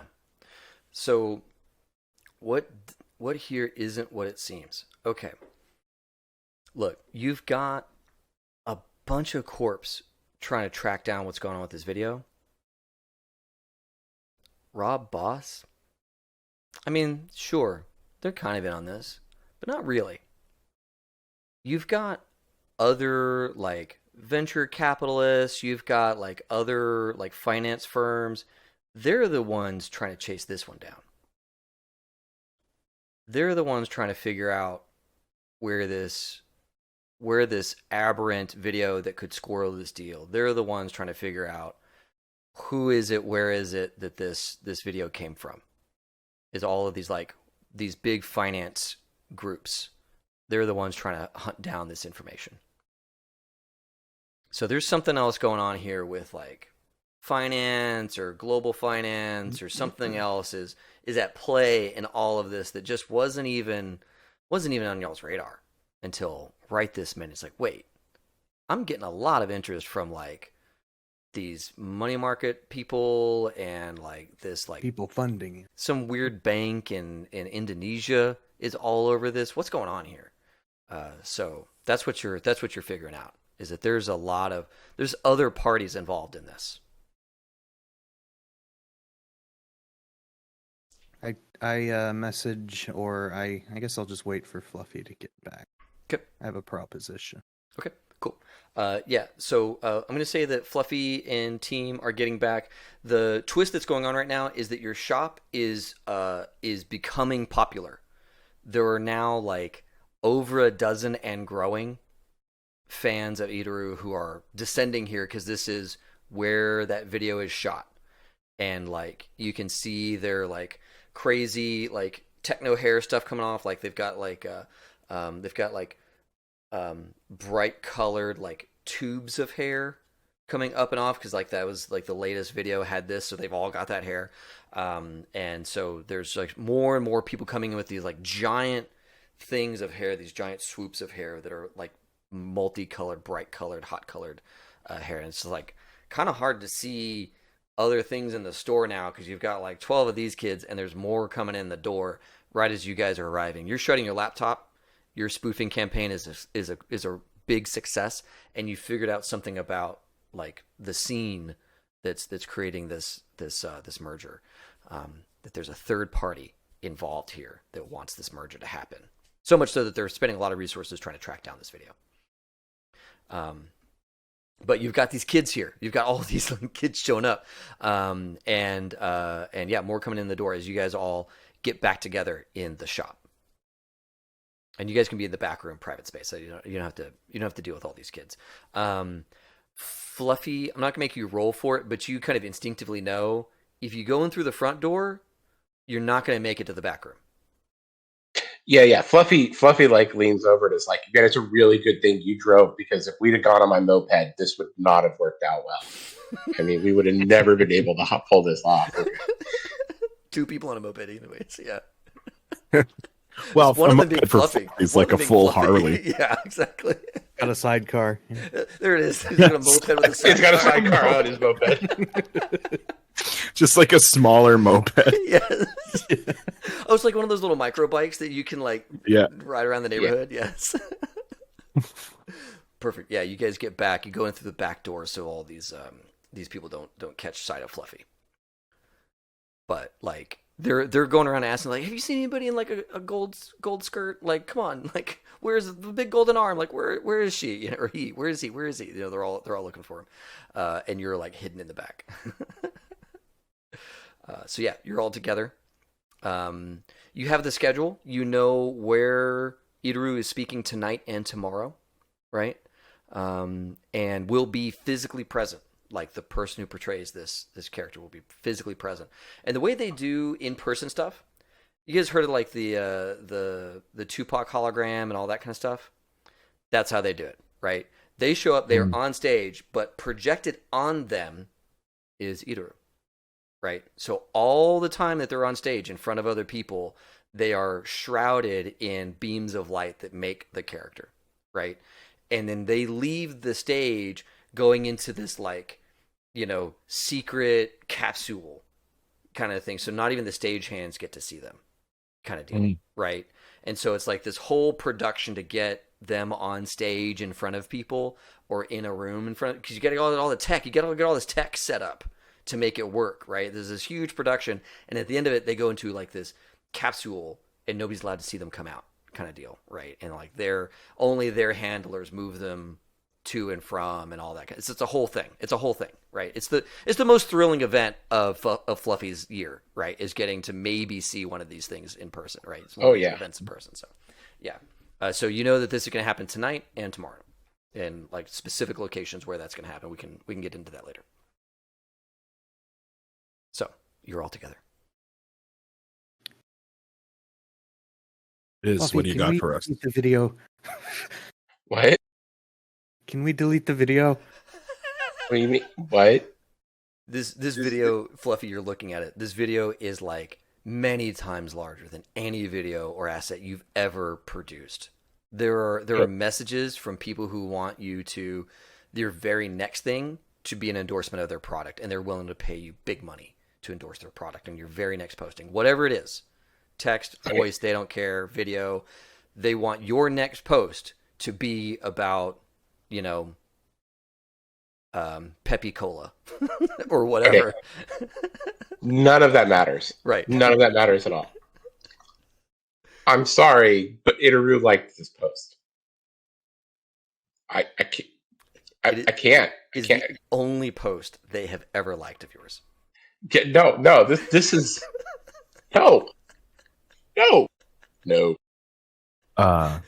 Biz, what's the over and under of just maybe moving the shop to another location? Because I kind of feel like that's an easier one battle right now. Oh, I don't. I don't know how to. You know, we need people to do the physical moving. The other things, like network setup, stuff like that. That I can. Sure. I wasn't taking that into account. Sure. You have to All right, keep cool. the important things in mind here, man. Come on. It's like Viz sorry, go is kind of dazed off because and the classic tale of Twilight, a zombie falls in love with a teenager, Yes! but that teenager is also in love with a swamp David, you monster. muted. And so Viz is just very enthralled in what they're reading. But as soon as they let's move the shop, Viz will look up and say no, and kind of like however best is like stand in front of the books and protect the books and be like, no, we have to stay. Viz, we'll take the books with us. Okay. Like we're just gonna take all of our stuff and move. I mean, like, That's so do you want to try and get Fluffy to delete the video? Because I have a gun and I don't feel like my odds are super great on that one. I was just like, asking. I guess just a thought as a thing. We could go like meat eater or whatever as if you wanted. Yeah. Fluffy's gonna hide his phone. Sweet. Yeah, you take the phone from wherever you normally keep it, and you've got this like super secure pocket on your arm. You know, just it cannot come out.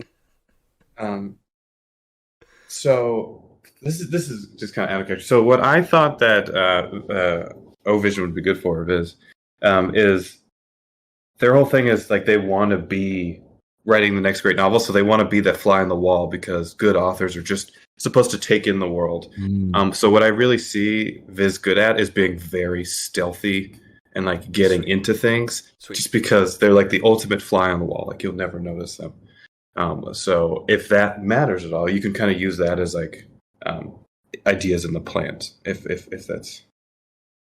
that would work.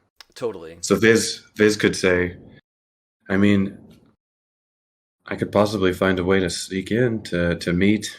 Who is this again? Idoru!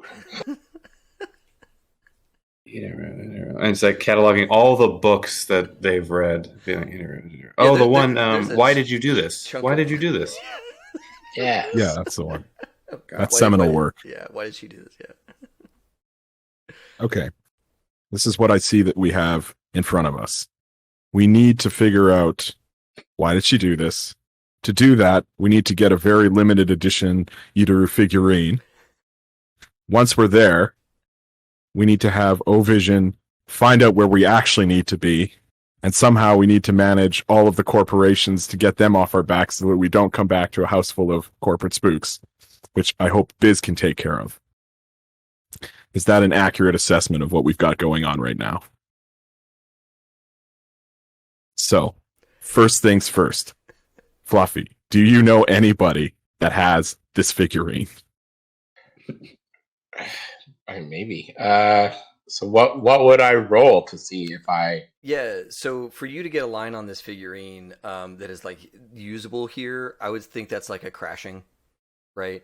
Because you're gonna hit the forums. You're gonna say, you're gonna find people who are on the want to sell, want to buy forums. You're gonna sort out a possible hit on one of these figurines that you could get your hands on. And I'm sure I've bought figurines, right? So Yeah, I probably have contacts for the uber rare right, ones, right, that most people don't do. So right. so what have I got to roll for this? So I'm gonna say you have at least 2 dice on this because you have as a member and president of your Blocks fan club, you have like expertise in navigating the like fan base and those sorts of things, right? Um, so I'm gonna give you 2 dice to roll for this. Can for I pressure. attempt to help? Sure. Yeah. So you help with some like getting I'd like access to to. scour like getting transactions. Who paid the most for this? Who bought it? Yeah. Which user? I say for helping, let's just give him an extra die and call that good. Okay, so the first roll was a 2, and then a 5, and then a 4. So Okay, so 3 successes and across the system. Which I think is the only thing you've rolled so far, That's which is so nice. good. Yeah. That's so good. That's so good. All right, so yeah, you yeah, you look through the scene, right? You look through like the marketplace, and this figurine is like a ghost. Like it is one of the best figurines they ever produced. There are people who buy it just to understand how it works, right? It's one of those like enigma toys that is like kind of amazing, but people who are into puzzles buy it, not just the people who like the figurine kind of thing. Um, but but there is a collector who has recently died, and all of their stuff is being sold by their kids, and their kids have no idea what the value of this stuff is, and everybody's going ape over the estate sale that is happening like right now. And there's stuff. There's like some nicer things that they were at least smart enough to auction, right? And this doll is one of those things that they're auctioning. And then there's a bunch of stuff that is just like really good stuff that they're like selling for not nearly what it should be sold for, but they got to get rid of all of it because they're going to lose access to the location pretty quick. So that deal is happening right now, and you've got a little bit of time before that doll comes up because it's one of the big pieces in the auction.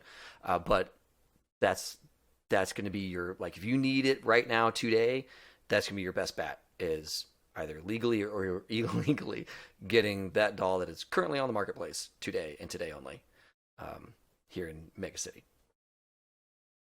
So that's the thing. That's the crit, right? Not only do you have the doll, but you know exactly where to go to get it and all those things.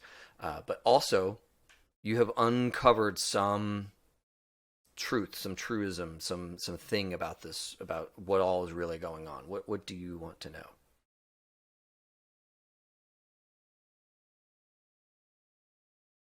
You said it's up for auction, right? Yep. Who's going to be my competition on this one? Do I know who I'm going to be bidding, who we're going to be bidding against? Is there something that we need to go after that person or something like that? Yeah, good question. So this auction, it looks like the family put together the estate sale, not engaging with the community. The community just found out about it like hours ago, and everybody's freaking out because nobody's there. So your competition are like other people who don't really know what's going on, and maybe the members of this community who might be able to get there with some real cash today, right? So you don't have like all of the hardcore fans with deep pockets that are guaranteed to be there because they may not be available, right? You're going to have maybe a couple of people from the community who can rush there today, but then you're going to have like a bunch of folks who don't really know a lot about Idoru or care, but they're there because it's an estate sale. And they were, looking through the estate sale scene and like, oh, this looks like something that there might be some value in here. Like it's full of like resellers, You know, Gotcha. people want to like buy it cheap and then they're going to go resell it later on when they've got the So time to it's sell it. like the guy, the collector was like he was a secret collector. People didn't know about him, and so maybe because they didn't know, Right. nobody knows that this collection's now available. So it's like, yeah, Yeah, the community just found out about it. It's a big buzz. That's how you found out about it. You found the one thread in the cavalcade of threads that it's happening right now. None of us were aware of it. There's people on their way there now, but like it's whoever can pick up a bag of money and go. Right? okay. It's not everybody. So yeah, you've got this kind of unique situation where the only people who are really there right now are bargain hunters.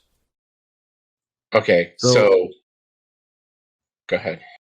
I was going to say, this might be like an opportunity to do two things because we have Oviz, who's really good at sneaking in and potentially extraction. And also, Fluffy has a bunch of offers for a lot of money to endorse a product, which could be used to acquire a bunch of really sweet Idoru merch. Yeah, True. corporate That's synergy. nice. That's nice linking of shit I've said. That's good. I like it.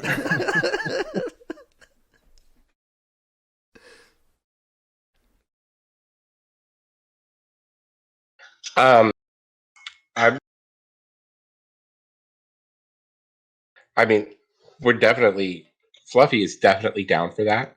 Um, uh, he has no problem saying that this is his favorite noodle shop uh, on the station. Yeah. So you filter through real quick all your endorsement offers, right? The ones that will give you cash right now over the wire if you do this thing. There's a radio station that wants you to plug them, a local like mega city radio station that wants you to plug them, and there's a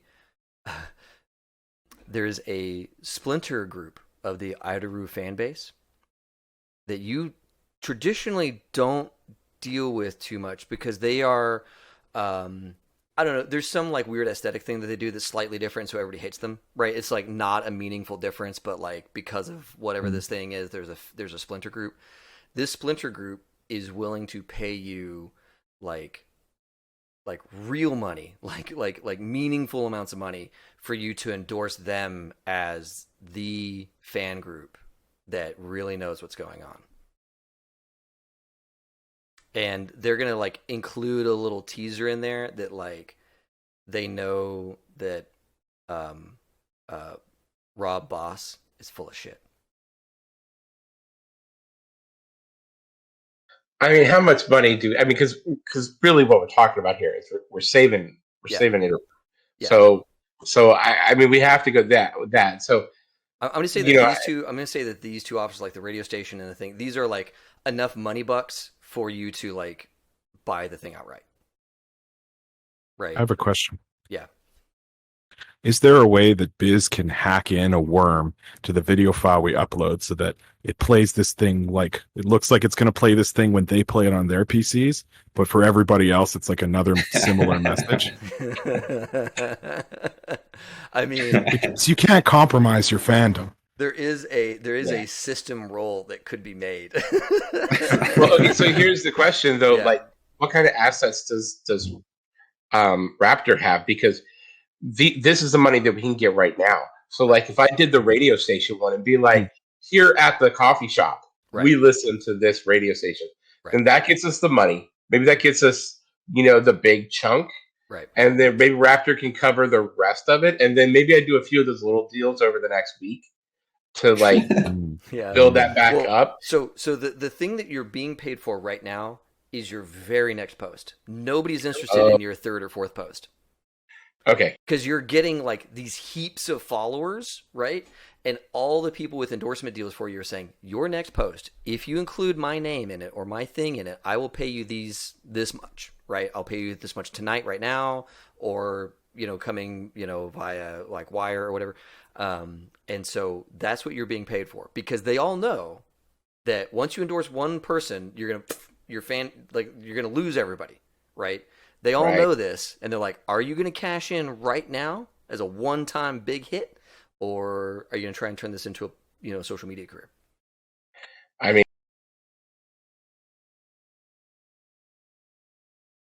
Could just steal it too. Could also Yeah, I mean just steal that's my things. thought. I want to say like Plan A should definitely be stealing it. I think. Okay. But if we have to go to a Plan B, we could do the radio station thing. He'd be okay doing the radio station thing. So I'm gonna give you a little wrinkle here. I'm gonna say that the radio station, they're not gonna be able to get you the money in time for you to make that as a game time decision. Once you're in the auction house, it'll be too late for the radio station to get you money. Okay, but this other group, they're willing to meet you wherever with cash in hand. This other fan base, they're willing to meet you cash in hand wherever. I think I can do the video replacement thing that you suggested. I just would need to know all of the members and redirect the application to look at a locally stored video file on their device as opposed to the cloud stored one.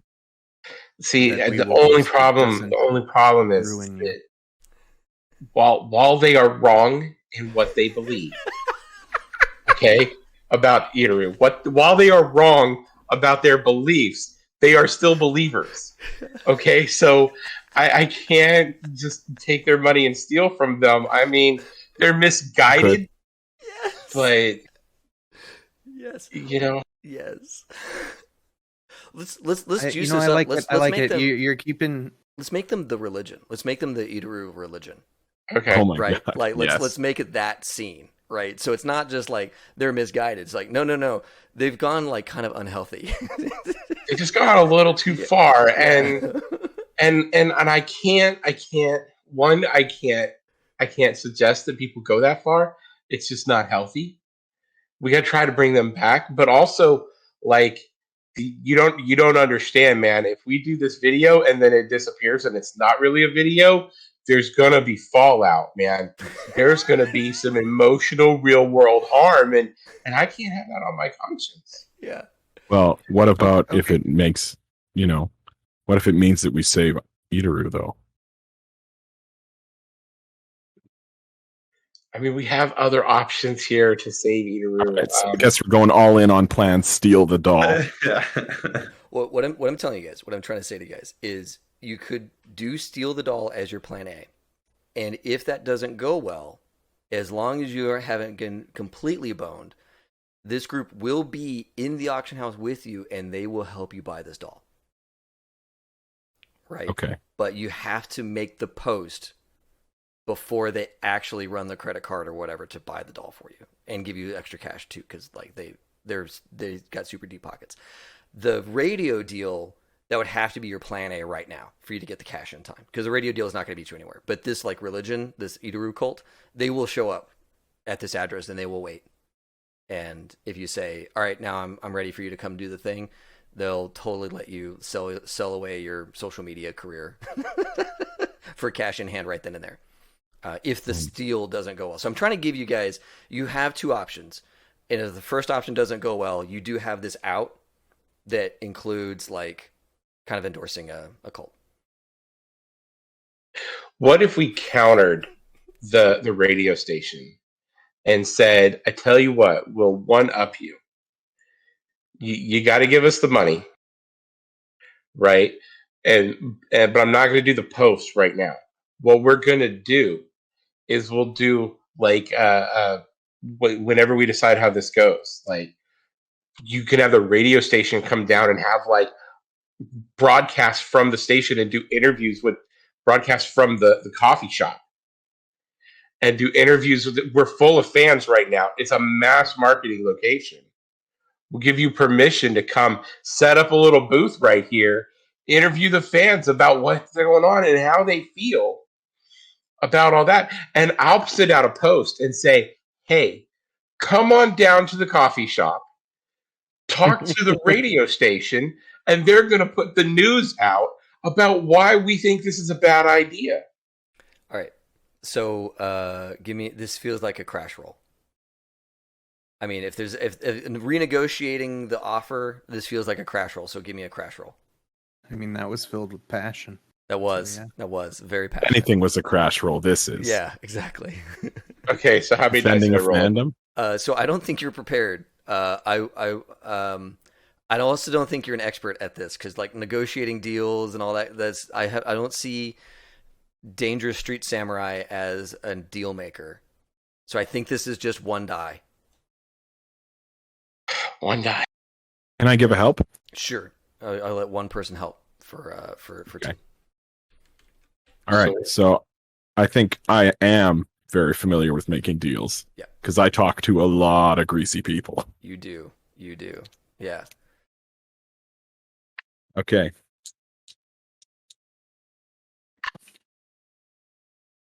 All right. So I got a 4 and a 6, both of which are above 3. Okay. So you're gonna give him a boost, right? And I rolled a 4. So go ahead and roll one more die, Mike, since he succeeded at giving you help. A 6. Okay, awesome. So he's sitting there helping you craft this message, right? It's like, don't give this away, don't give that away, give this away. You know, like this is how you hit them, right? And then like when you do this, that's when they know you got them, right? He's like, he's talking a different game. You got 2 successes, right? Yep. Okay, cool. So yeah, you succeed at convincing them that they're going to get more bang for their buck if they come down to the coffee shop right now with all these fans, right? And they will agree to you posting later, as long as it is a like scheduled post that's locked in, cannot be Well, I can even post now. I can post Okay. now and say, "Come down to the radio. Come down to the here. shop. The Okay. station's coming down. Let's tell Idoru why we think it's a bad idea for her to go with these people." Sweet. Mass media, let's do this. All right, cool. So yeah, you pen the deal. They're like, "Yep, that works for us, man. Give us an address." And like, 30 minutes later, there's this like dude running up with a microphone and a little like briefcase, and that's the radio station. Yeah. Right? And that's the guy you talk to on the email. Is like, "Hey, I'm here. Where do you want me to get set up? It's good to meet you, by the way. I'm Fritz." Fluffy. See, and that way it's not Fluffy selling out and saying like, "This is my favorite radio station." He's like, "We've got a direct word to the airwaves. We're going to tell her what we're thinking." Yeah, and so he gets set up, and yeah, he pays you. He pays you in hand right now. So you got money bucks enough to buy this doll at the auction, legit, or to do anything else you want with that money. You don't have to buy the doll. You just got a lot of money from this radio station guy. And there's people crowding around, and he's taking some statements from you and all that kind of stuff. I want to kind of move past that part. So you've accomplished that task, and he's swamped with people, and he's having a great time, and he's playing like Idoru's best licensed hits and all that kind of stuff. So you're good. Yeah. So Fluffy takes the briefcase of money basically, and like walks over and like hands it to somebody that's like, "Okay, here. So we got enough money to buy the doll." Or, I just want to throw this out there. This is a lot of money. Maybe we could buy enough explosives to blow up their building.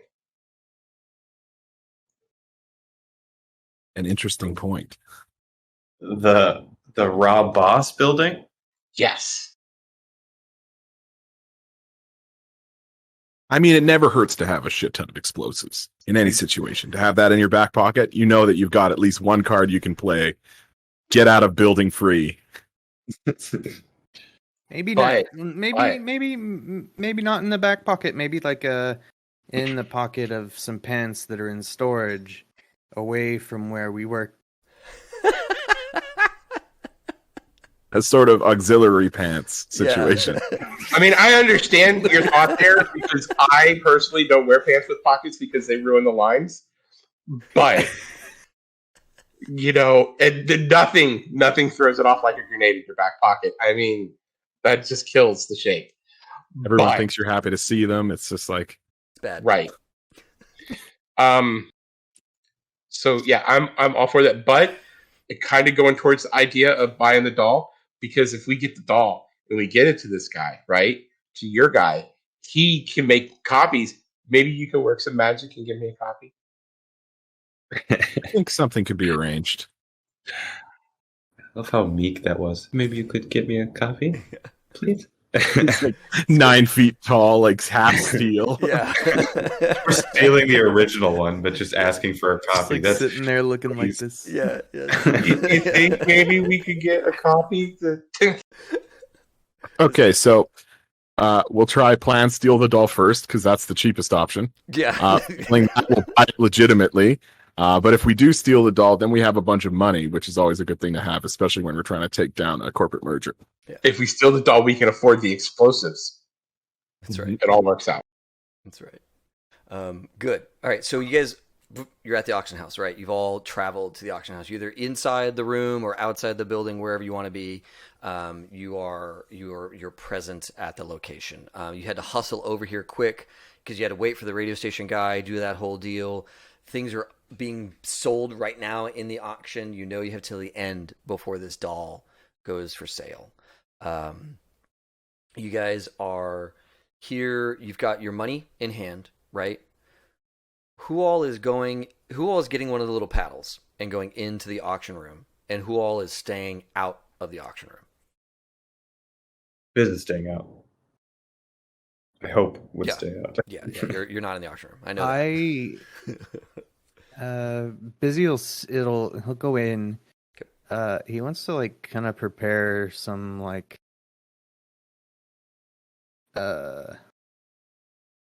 not a distraction, a delay if needed, if we're running out of time to steal it, but we still want to continue with plan A. He'll make Gotcha. maybe microphone issues or Lights or whatever. Yeah. Yeah. You're going to start working on some kind of contingency. Cool.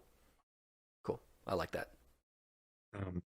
Fortuitously, in the Wildlife series, the swamp monsters are actually doing a heist to steal back Yes. the teenager. So Viz is like ready to go. You've like got Viz some has it in recent mind. some recent heist literature in your belt. That's good. Good. And then Marv, where's Marv going to put himself? Marv is going to go help Oviz, I think. Sweet. I can either help get him in or I can help distract some mooks. Yep. Just, I want to make sure that it's as easy for Viz to get in and out as possible. Sure. Yeah. Okay. Cool. So this auction is being held in the collector's like home, which is one of the blocks inside this stack of buildings, kind of thing. And you guys have access to like the side, the back, all that kind of stuff for all your shenanigans. And then the guys going in the front, you're actually in this person's living room with other people, other buyers, right? And the auction is being put on by an auctioning company that shows up at these estate sales, and they run the whole thing, right? And the family is just waiting to collect a big check from the auction company, right? Effectively, the auctioning company now owns all this stuff because they're responsible for selling everything. In this room, you have like a bunch of dudes in like flannel and like kind of ratty shirts, and they're clearly bargain hunters. And then, Mike, you spot an Idoru fan from the religion sitting in there, and they've got this like Hawaiian shirt, like you've got it, but it's like a suit shape, right? Like it's the Hawaiian pattern, but it's got like they're a fan, but they're a suit. Like they got this whole thing wrong, right? And they're sitting in there, and you see that briefcase sitting next to them, and they've got their little green paddle, and they're just kind of watching as things are being sold. Fluffy was excited. Fluffy was so excited. He had a paddle and everything. Yeah. He's seen plenty of videos. This is going to be great. He's going to raise the paddle. It's going to be awesome. Yeah. But then he goes in and he sees the suit, and that just puts a bad taste in his mouth. Yeah. And the crazy thing is right now what is being auctioned off is like a set of pens that Fluffy has always wanted.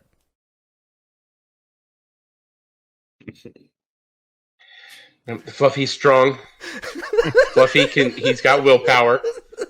But he's going to go over and sit right next to this suit. Oh yes, good, good. He's Good. gonna sit right next to go. this guy and do that kind of, because I mean, they're just those little folding chairs. They're like Yeah, right next to each other, yeah, and Fluffy is like he's a good chair and a half guy, yeah.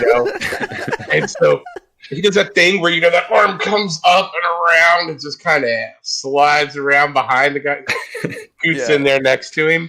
Yeah, Yeah, yeah. yeah. He gets up and moves. If you're gonna do the arm thing, he's like, he takes a little briefcase. And he's like, excuse me, I'll just find it. No, I mean, he doesn't put it around the guy. He's just got it like hanging off behind the back of his chair. Okay. So that it's because otherwise he'd have shoved the guy out of his chair. That's true. I mean, it's the only polite thing. So to you do. just got it hanging in the back. Okay, I see it. Okay, Yeah. cool.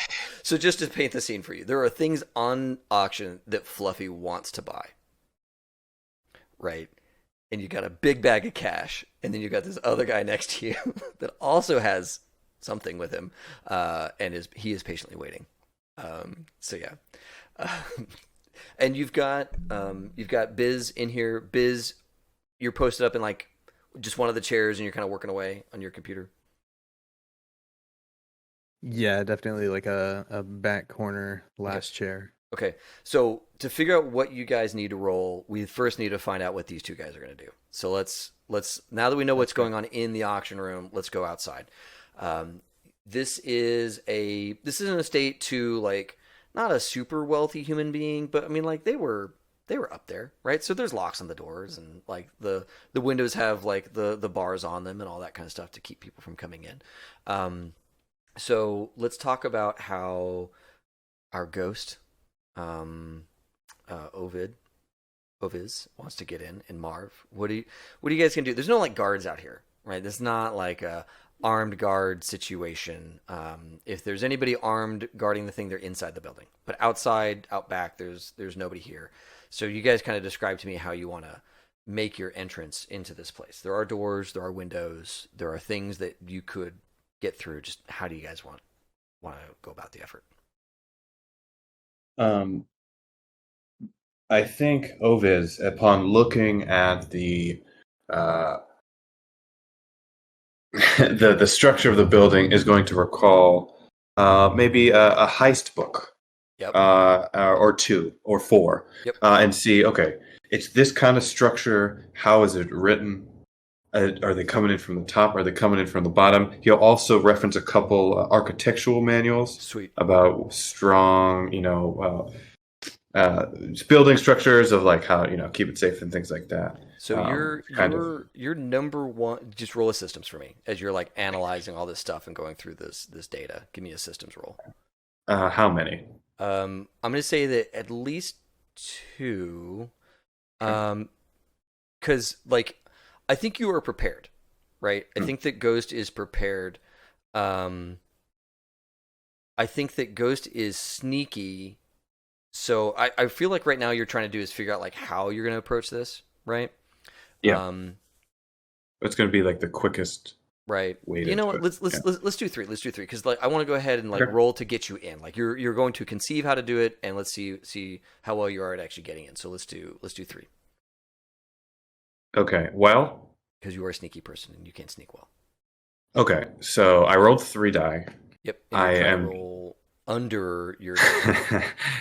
All right. So I rolled a 5 and 2 4s, which means I rolled my exact number twice. All right. Good. So here's what you did. Here's how you got in. Right. You remember way back in the day a story of like an old heist, and you and Marv go up a level. And you buy an umbrella from a vendor. And you go into some abandoned building above this guy's estate. And you dig down. And you slot the umbrella through the little hole. Open the umbrella. And it catches all the dirt and shit. And you close the umbrella, bring it back up. And you just quietly get your way into this place. You have open access from a hole in the top into like the broom closet in this guy's home in the back area. You've sorted all that out. You have total ready access in and out of this place. You and Marv have very quickly opened this place up so you can, do what you need to do at this point. You've done it quietly. There's minimal evidence over here. This is an abandoned building up here, right, with that crit. And you've learned something really important about what's really going on here. What is it that that you've learned through this heisting effort, or what would you like me to give you information on? So the first thing is how am I going to best retrieve and exfiltrate when getting this statue? Gotcha. So you have read a lot of heist, like item heist, Maltese Falcon and all. You've read all of these books about how to heist things. The thing to do is to replace it with something that is similar enough that you can get far enough away before anybody's the wiser. Mm. Right. So Mm-hmm. I'm going to say that you have you had some foresight and you brought something with you that could kind of sort of fit in that space so that the person who's moving the object, at least on like heft and weight distribution, they wouldn't know that something was wrong. Like once they open it, obviously it's not the doll, but you've got something that will like approximate this thing. So you've got another few minutes before they realized it's been swapped. It's an old statue lamp that they used to read that's broken. Yes. Yeah. Yes. You're like, this shade off. Nope. It rattles just right. It's perfect. That's good. That's real good. It's the leg lamp from A Christmas Story. Yeah, totally. Like a USB version that's like this big. Yeah. And Marv, you're holding this lamp like, what? Why is this? Why have I been holding this lamp? You got to tell me about this lamp. Why am I holding this lamp? Exactly. And then, is there a second question because of two on the numbers, or is it just one? Oh my God, you Or got just- two on. Yeah, fine, let's do it. What's the second question? The second one is this is more abstract. Good. But have we done anything yet that is going to help me build the next great American novel secrecy scene, or kind of a scene where in the great American novel, the next one, this will be useful to me? Yeah, absolutely. From that like what's really, really exciting right now is like low tech answers to high tech problems, right? Mm-hmm. And you've just done that, right? So you know that this whole thing you've done, you're gonna have to build this scene into your novel some way where like, yeah, the umbrella is actually perfect at like going like splitting the conduit a little bit to like bend it just to open enough so you can get everything through in and out. Like this low tech answer was actually the perfect thing to use in this high tech society of like wires and pipes and all that stuff between you and where you wanted to go. Okay, thank you. Yeah, you got it. So yeah, you're further closer to realizing your goal. You both, if you want to be, are in this house. You're in the utility closet. This is the nicest broom closet you've ever been in. There's like it's all organized. Everything's in here. It's all labeled, and it's big enough for the two of you to stand in here. Is it locked? No, you got a crit, so it's not locked. Would for about 95% of what's going on, Oviz would have definitely been narrating in their own language of like, the pine, lemon, citrus scent wafts in the room and things like that, but just in a quiet tone, not as audible as before. Still, do you have some sort of like tape recorder or something, like a recording device that is like catching all this like content you're creating for yourself? all of the classics just did it by memory, according to Oviz. So Nice. this is just all up in his noggin. That's amazing. All up here. That's great. All up there. That's great. Okay, good. So yeah, you are in the house. This is where all the stuff is that's being auctioned off. All the stuff you want to heist. I think Oviz would open the door and just kind of peek out and see where it let them out. Yeah, I think for this one, you guys are going to need like a crashing roll because you are going to like use some intuition here to know when is the right time to open the door. Because there's people moving around, right? You can hear people coming in, grabbing items, taking them back out. You can hear discussions. Those discussions are moving around, that kind of thing. So I'm going to need the two of you, one of you, to make the crashing roll of when's the right time to open that door and get get you established in here. I will assist by kind of narrating, like, oh, in these classic scenes, this is what's best. Okay.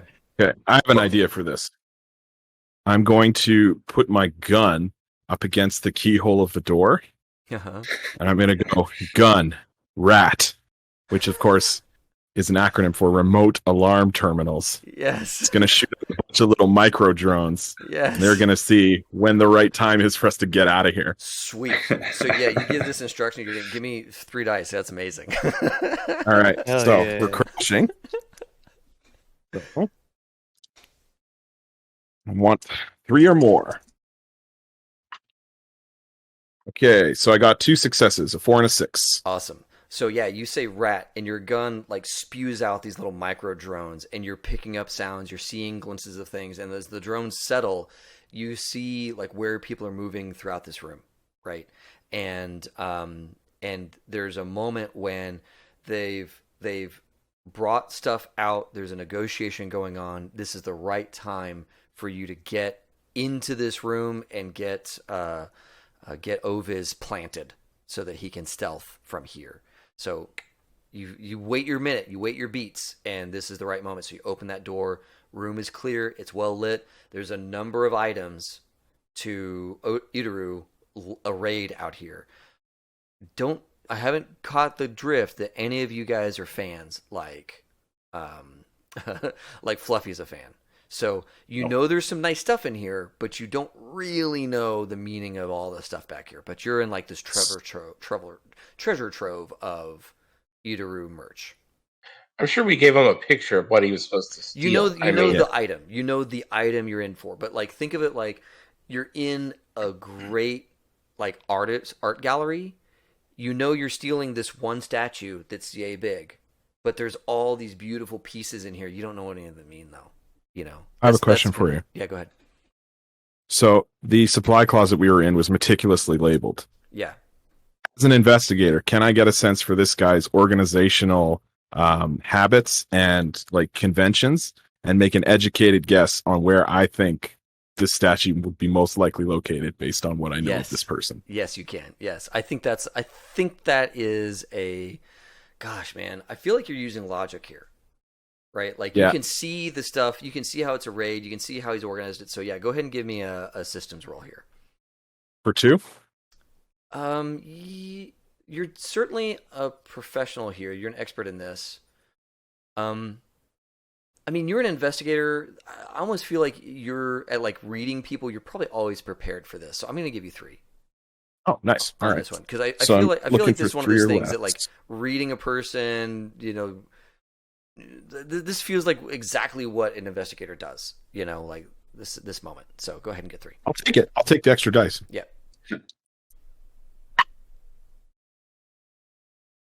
Okay, so that's a 5 and 2 3s. Oh shit. So I crashed the system twice. Nice. Awesome. Yeah. So yeah, not only do you know exactly where the statue would be like housed by this guy, right? But also you know like since you're in here, where some of the better stuff is going to be based on that organizational system. Pen set. Yeah, exactly. So you know, like, okay, the statue is going to be located probably over here in that display case. All the nicest stuff is going to be in that display case over there. The display case next to it is all of his sentimental stuff that's not worth anything. So the case with the statue, everything in that case is valuable. The case next to it is probably not valuable because it's all the sentimental stuff. Just on your read of this guy. Okay.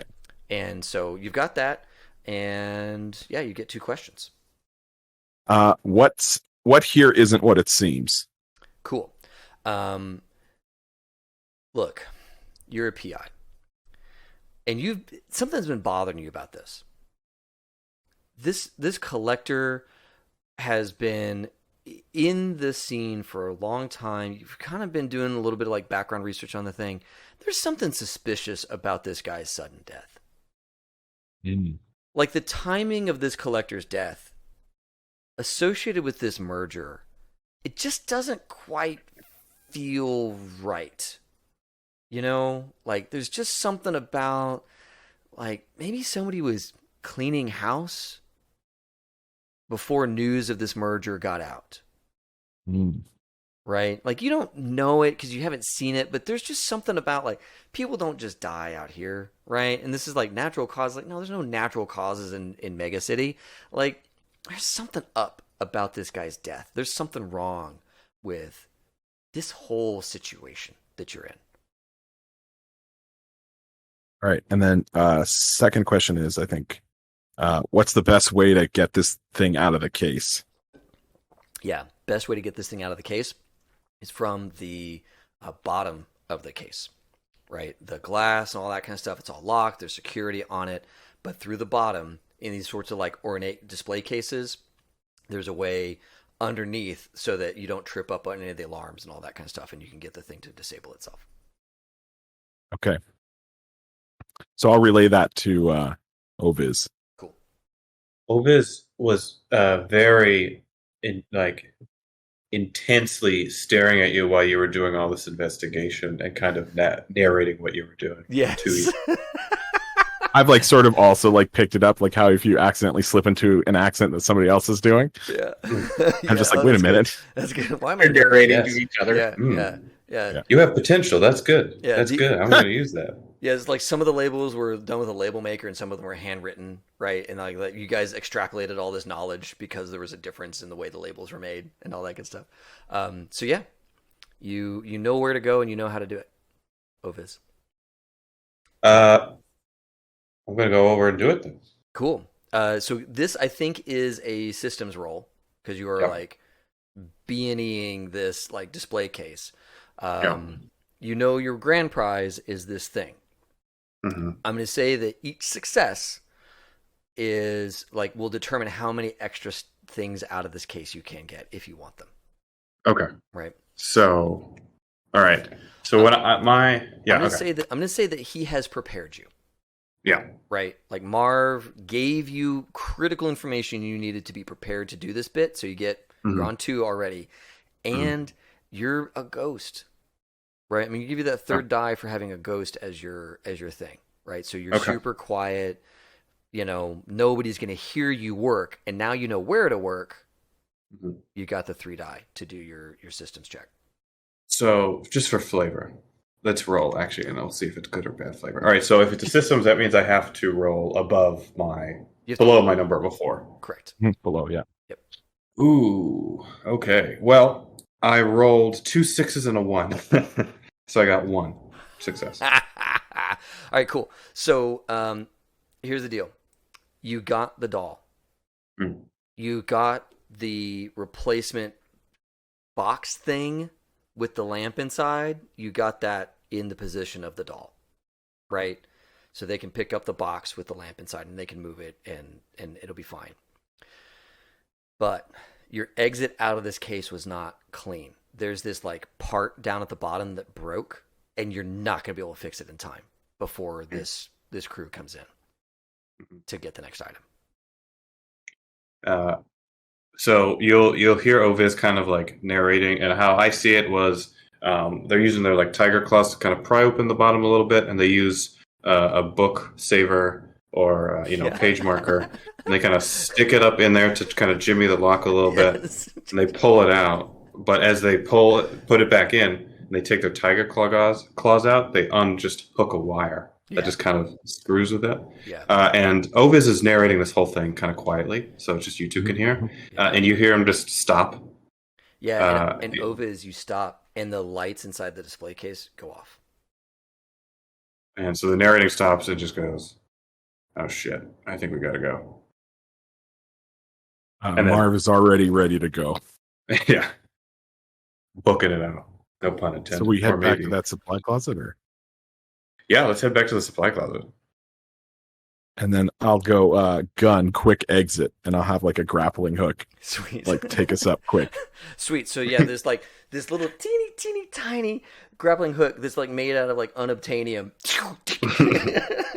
Grapples onto the top, and you like start to pull your way out. Let's do one more one more systems roll as you guys leave this scene. I'm gonna make Marv. I want you to roll this systems roll. Okay, systems. Yeah, I'm gonna give you 2 For die. how many? 2 die. Okay. As you guys try and make a clean exit that doesn't make too much noise and all that kind of stuff, right? Because they're gonna come in, they're gonna notice something's wrong, but they're not gonna like know that they've been heisted unless they hear something on y'all's way out. Mm-hmm. Okay.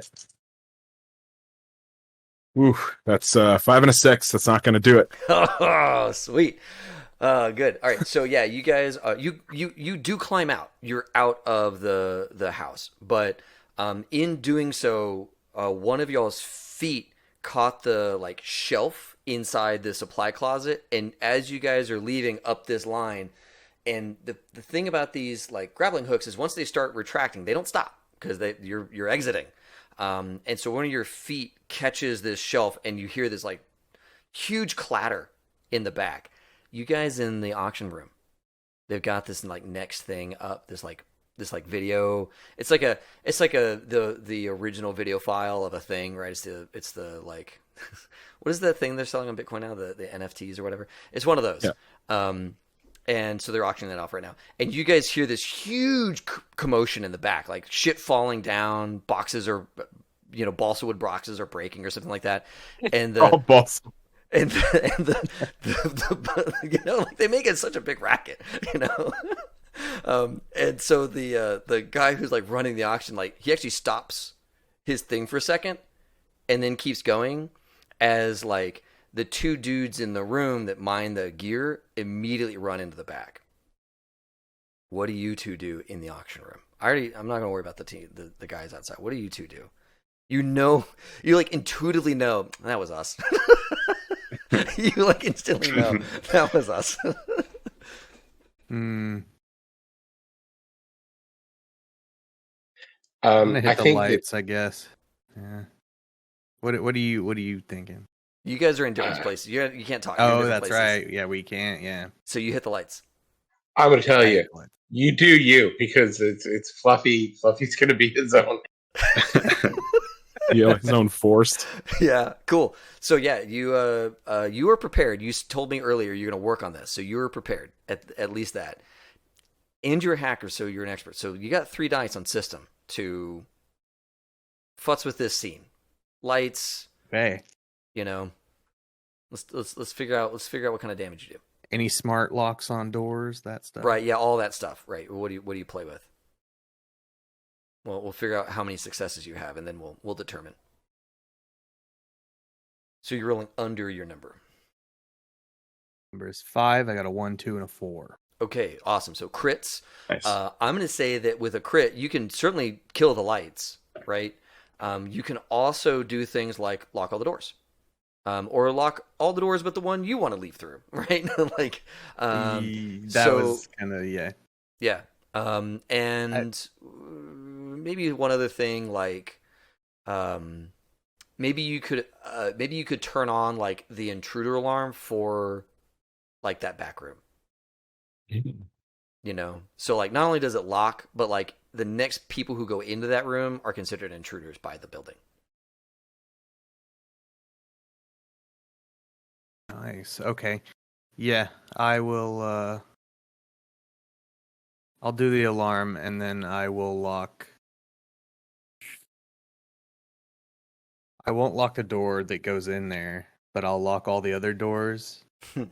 So they can get in for free. So the guys that just yeah, they can get in. They can go look all they want. But every other door, minus the one we arrived through. Okay. Or any on our path out, I will leave open. Okay, cool. So your exit is clear, right? The other doors. My laptop stand up and leave. Right. Yeah. Exactly.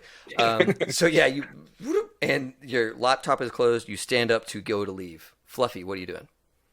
The lights are going down, right? The lights are turning off, and you hear this like merp, merp in the back room. Fluffy's gonna play it cool. You hear the sound of like some sort of like pneumatic thing happening. Fluffy's gonna do that. What's going on? What's going on? What's happening? You hear And you hear in the back room. You hear in the back room you hear a man's voice go, wait, no, and then what do you do?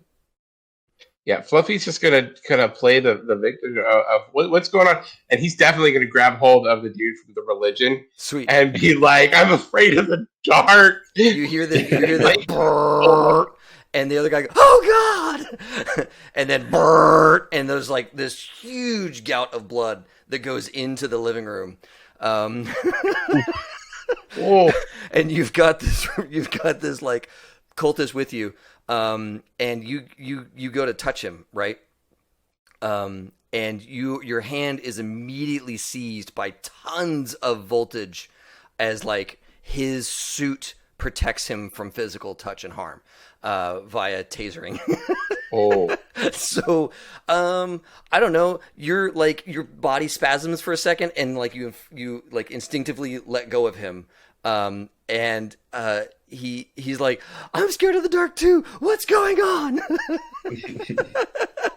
This dude just shocked me. So, well, his suit did. He didn't actually like see what you were doing as a threat, but yeah, his suit did shock the shit out of you. That may have been what. Yeah. This is Fluffy we're talking about. Yeah, no, I get it. Fluffy does not argue semantics. Yeah. Fluffy is gonna launch this dude into that room that all the and blood is coming from. Cool. This poor man. Give me a, yeah, I love it. Give me a crashing roll on this one. You're crashing him through the door into the back room that sees all newcomers as intruders. How many dice do I roll? I'm going to say that you were an expert at this. I don't know that you were expressly prepared to do this moment, though. So I'm going to give you 2 dice. Okay, so I got a 1, which is a fail. Because you have to like. But I also got a 2. So you succeed. Okay, here's the deal. He's still got this like taser suit on. So like you do it, but it tags you again. And I'm going to say that your golden arm short circuits. Oh. So he gets chucked through the room. His like little briefcase is still in his hand, and you hear him land and go, "What's with all this?" as he dies. David, when his arm short circuits, does his phone pop out?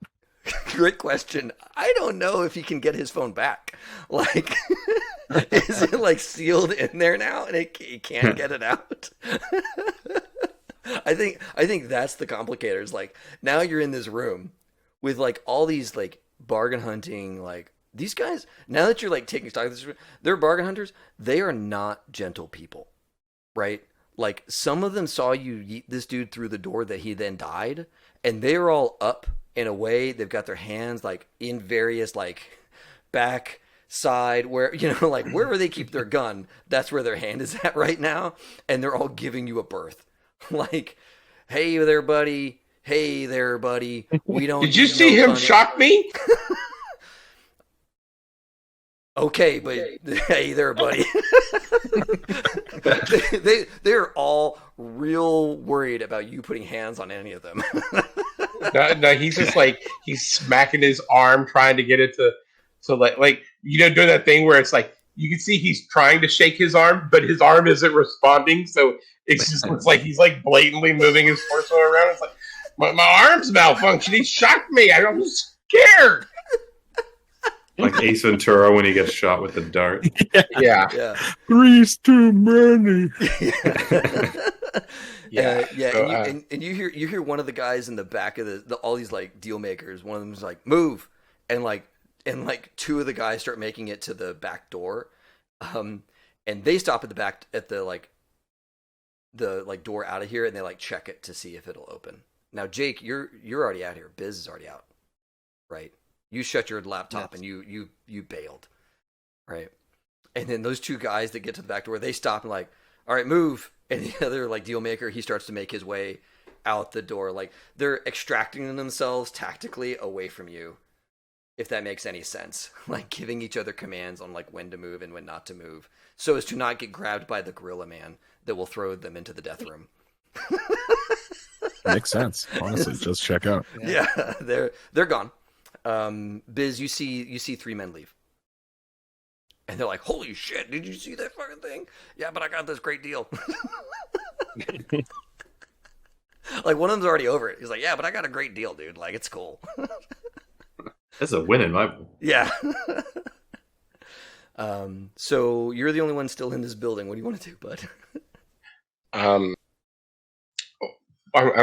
He's gonna look around for a minute and he's gonna be like, so like, is the rest of this stuff still up for auction? The auctioneer is like, I mean, yeah, this item is still for sale. Do you want to buy it? You know what? I tell you what, since we're having a bit of an experience here, and since I know all this rest of the stuff that hasn't gone yet, right? Right, yeah, you know what's coming up on the docket, and none of that's going to be sold because nobody can get into that room to get those things. But this, like, NFT of a video is for sale. Well, I mean, he's gonna say, like, can I all the rest of the Idoru stuff? Can I just give you this flat amount and we walk away? And you can't get to it now. Maybe, I guess, with the Burt machine in there, but maybe tomorrow. He says, well, what how much are you talking? However much I got from that radio. Yeah, you show him your duffel bag full of cash. He's like, yeah, I think we can work something out.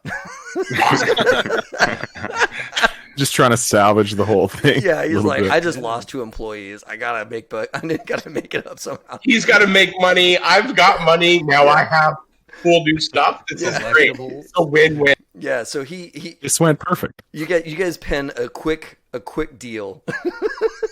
You get all the stuff in the burnt room that you can survive taking. You have until the end of day tomorrow to collect. Anything you don't get out of that room, he's gonna keep or burn or whatever. Like that's the deal. You have until the end of the day tomorrow to get all that stuff. Yes. And it's literally called the burnt room, like BRRTTT. Yes. That's what we're calling it now. It's just the burnt room. That's good. Okay. Does make sense to me. So you guys get out of here. Biz with the pro move, like, you guys don't have any worry about them chasing you, right?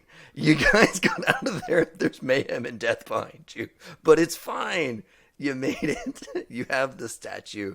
We're getting a little late on time, I think. So where do you guys want to go next now that you have the statue in hand? Well, I think we sort of want to make our way.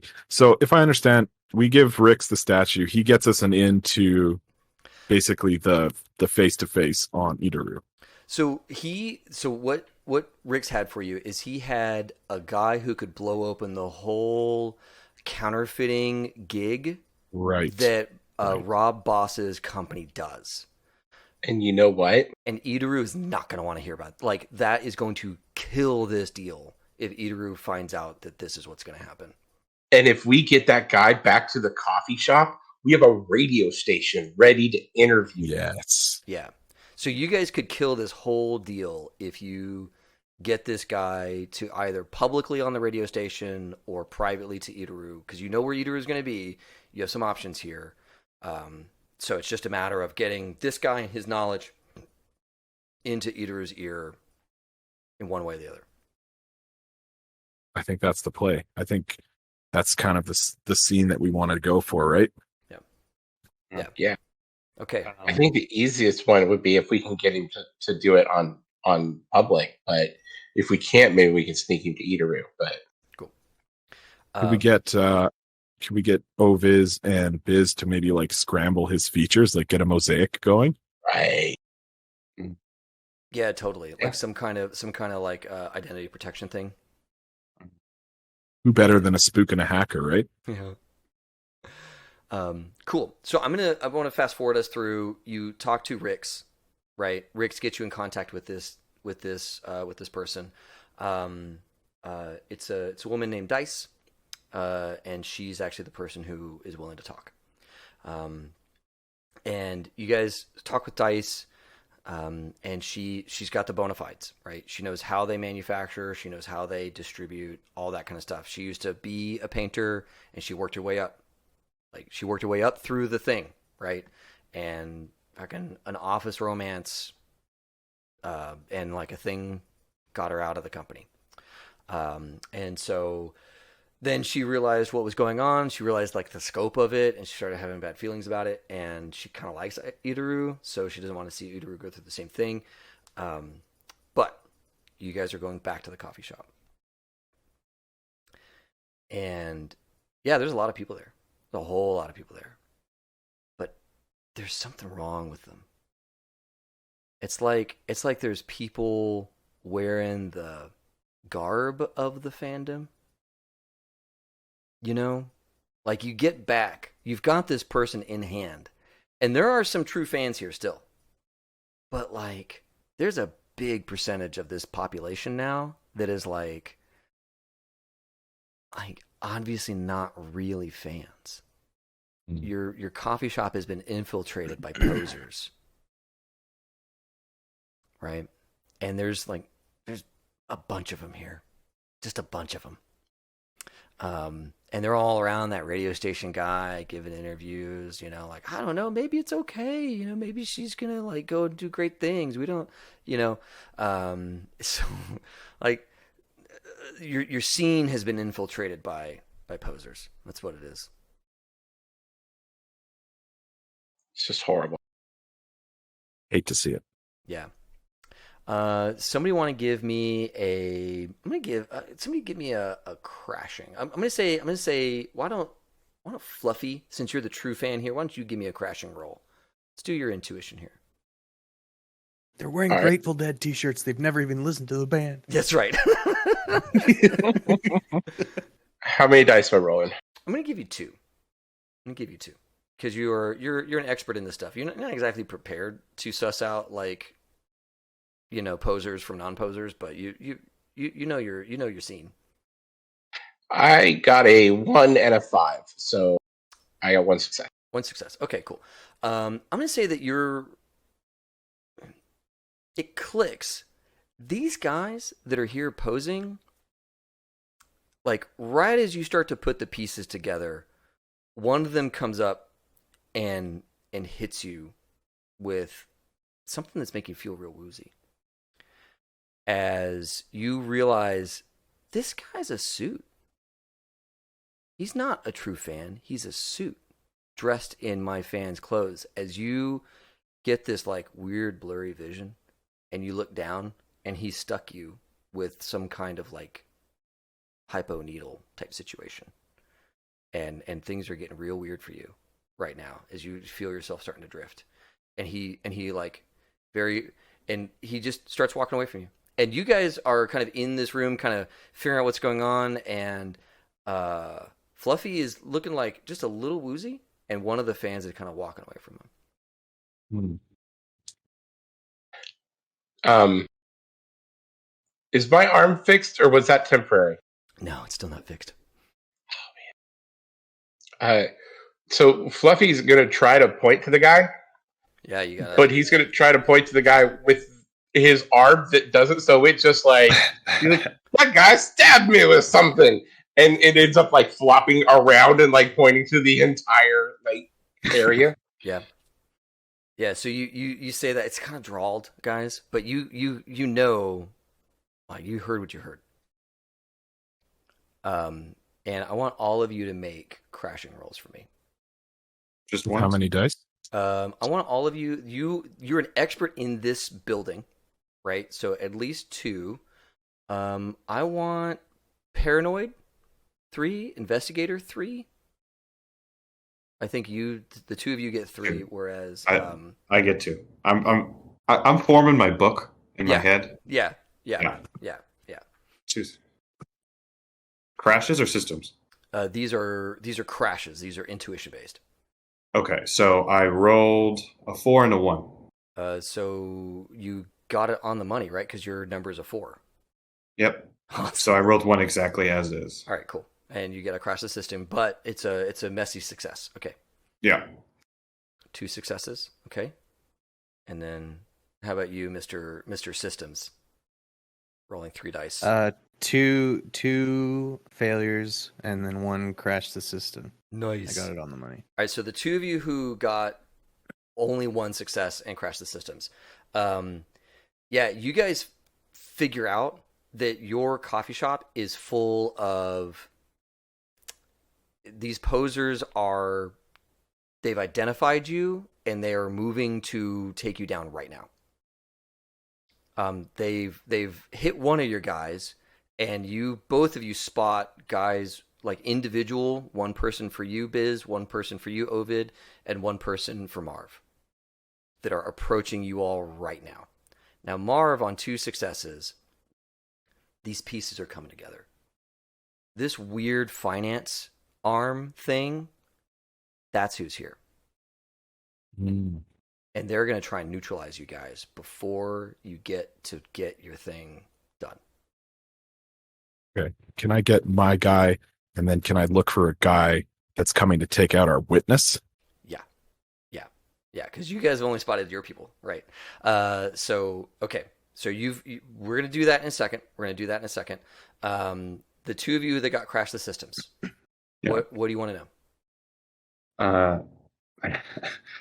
Jake, why don't you go first? Because I think we need as much info, and I think my character's going to ask about writing a book Sweet. first. Sweet.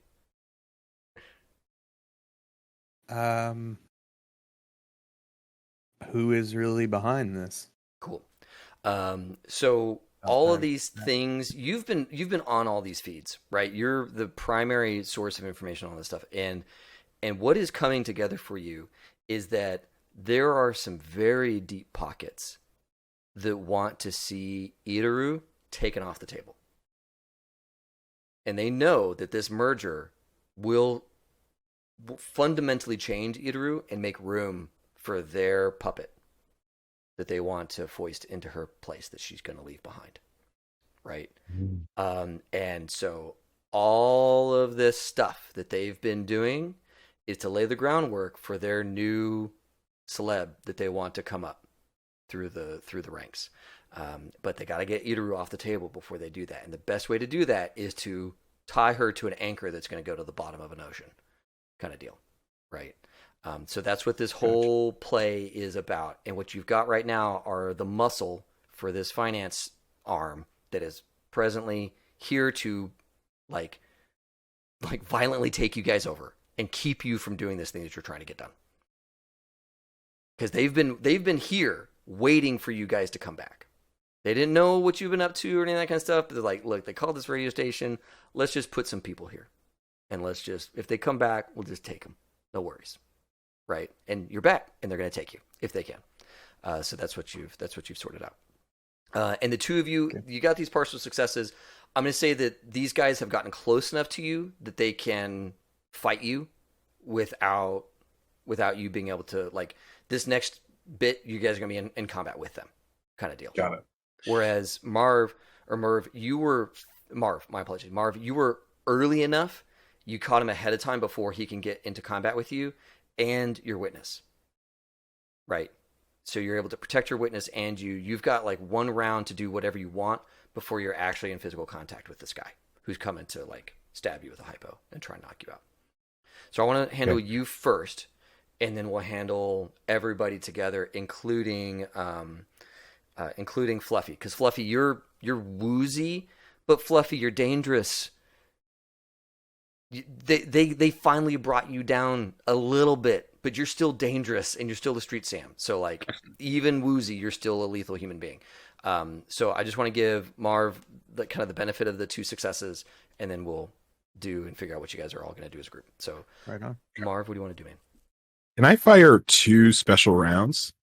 Do I have enough leeway to do that? I mean, it's a special gun, so I think you could do like a special round and then like switch a mode, and then it has a second special round next attack. Does that make sense? Okay. So you can do like something this round, and then next round you're doing something else entirely. Okay, does that work for you? Yeah. Okay. So I think the first special round I'm going to do is basically like a trank, into this guy that's trying to like hypo stab me. He's trying to trank you. You're gonna trank him first. Yeah, exactly. Sweet. But mine is like rocket propelled, and his is like a needle. And, Mine is ranged. Yeah, exactly. So go ahead and give me I think this is systems. What? No, this is probably crashing. Combat's probably crashing. All right. So go ahead and give me a crashing roll. For 2? Yeah, for 2, because you are prepared, and you've got you've got this guy. So yeah, 2. Oh, I'm sorry. Actually, I should give you a 3rd because this is your special item. This is your special item coming into play. So you take 3. Okay. Okay, so I got 1 failure, 2 successes, and I crashed the system. Okay, cool. So 2 successes. So this guy goes down on the 2 successes. This guy goes down. And what do you want to learn? What do you want to learn about what all is going on? What's really going on here? Okay, so I'm going to say, what's the best, most effective way for me to get my witness to where they need to be? Gotcha. Okay. Yeah, you sort that out. You know exactly the path that puts the most true fans between you and these posers.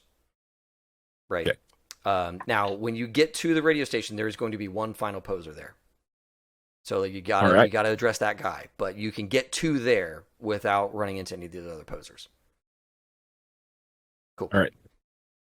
Awesome. So next round, 2 of you are in combat, hand-to-hand combat. Fluffy, this guy's walking away from you like he's won. Because he thinks, I tranked him. He's going to go down. Fluffy's not going to go down. So just in order, I'm just going to go kind of bottom up. Let's start with Oviz. We're going to go Oviz, Biz, Fluffy, Marv. Got it. So Oviz, what do you got? So Oviz is also, luckily, very fortuitously, this Y-Light series. On the way back, they were just reading about the swamp monster zombie fight. Yes. And how incredibly detailed that this fight is. But he's going to kind of use his very large book bag and his tiger claws to kind of just, as quickly as possible, scratch him and disguise the movement with the tiger claws, and then just hit him as hard as he can with the book bag. Oh, cool. So he's like feigning with a claw, but really he's gonna bring down this anvil of books on the dude. Yeah. Okay. Cool. Yeah. Cool. Yeah. Give me a crashing roll. Okay. And because you're using your special item, I'm gonna give you all 3 dice. Okay. Cool. Okay. I'll take that. A 2, 2, and a 6. So I got 2 hits. Sweet. Yeah. This guy's coming in, and you spied him before he got too close to you. And you. Oh, sorry, 1 hit. 1 hit. Because it's a crash, right? So I need higher. So 1 hit. Correct. Yeah, you need to roll. Sorry. Okay, gotcha. So just 1 6. My bad. Okay. My bad. No, you're good. So yeah, you hit this guy. He does get the stab into you though. Okay, so it's like you hit him. He's out of the fight, but he did stab you, and you're also woozy. So you're kind of messed up for the rest of this scene. All right, go ahead. Busy. I guess I'm like backing up with my hands. Yeah. Up. Just kind of, I'm not a part of it. And as soon as he gets close enough, I'll just pull the monowire and try and wrap it around his wrist that he's holding the hypo. Cool. You're gonna go for the weapon. Okay. Cool. Go ahead and give me a crashing. Yeah. Try and release that, and just to where I don't get knocked out. Yeah. Give me a crashing on I think 2 dice, because you're using like your equipment here, so you prepared, right? But Biz is not really like a hand-to-hand fighter guy, so it's give you a crashing. Yeah, crashing for this 2. Will be.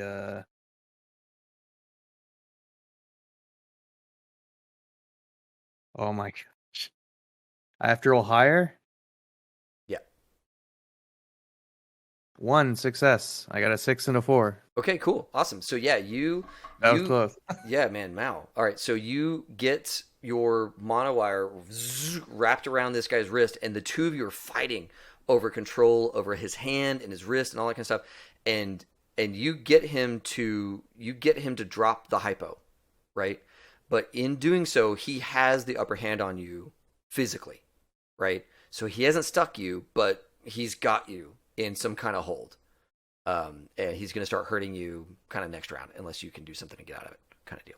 So your focus was on not getting stabbed, which you did avoid that, but in doing so, you've given up ground somewhere else, kind of deal. So let's go up to Fluffy,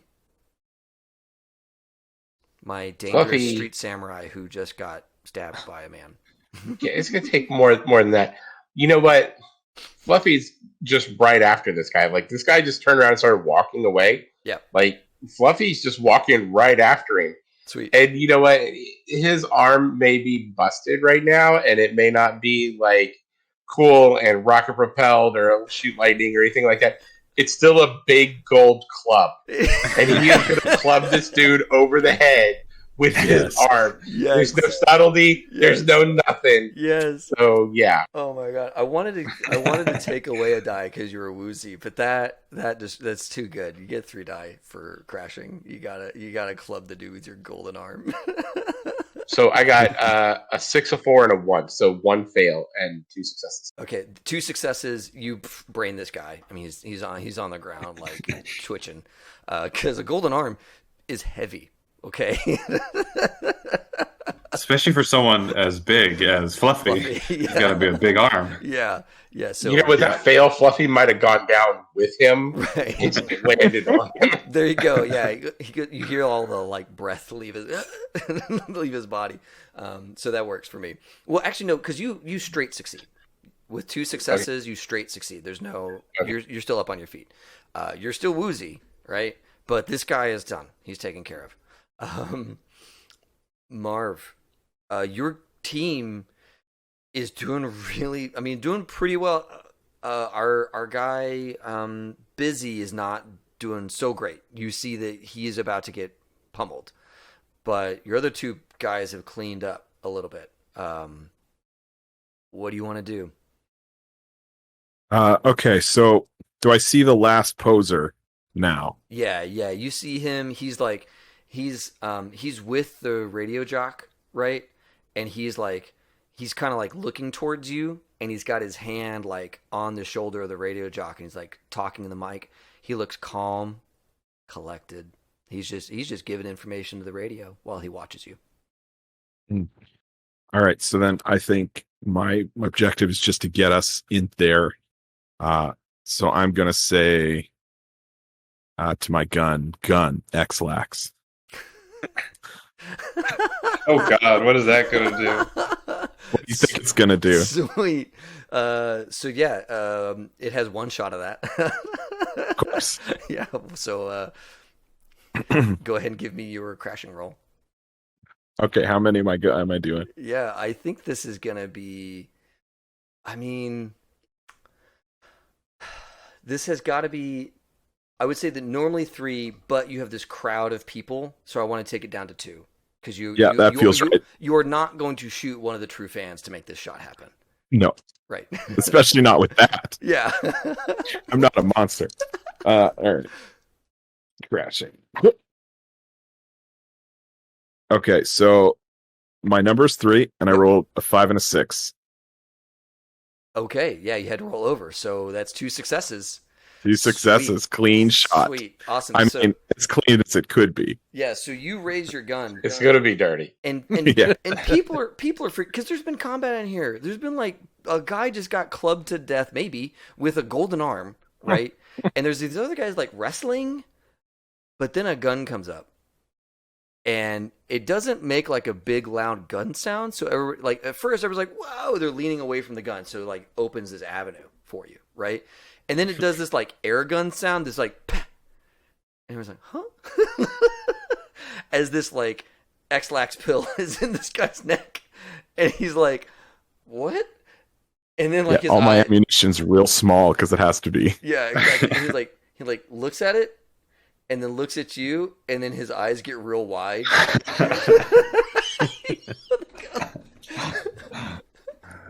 Oh man, I gotta roll. What's this guy's situation? Oh, great. All right, cool.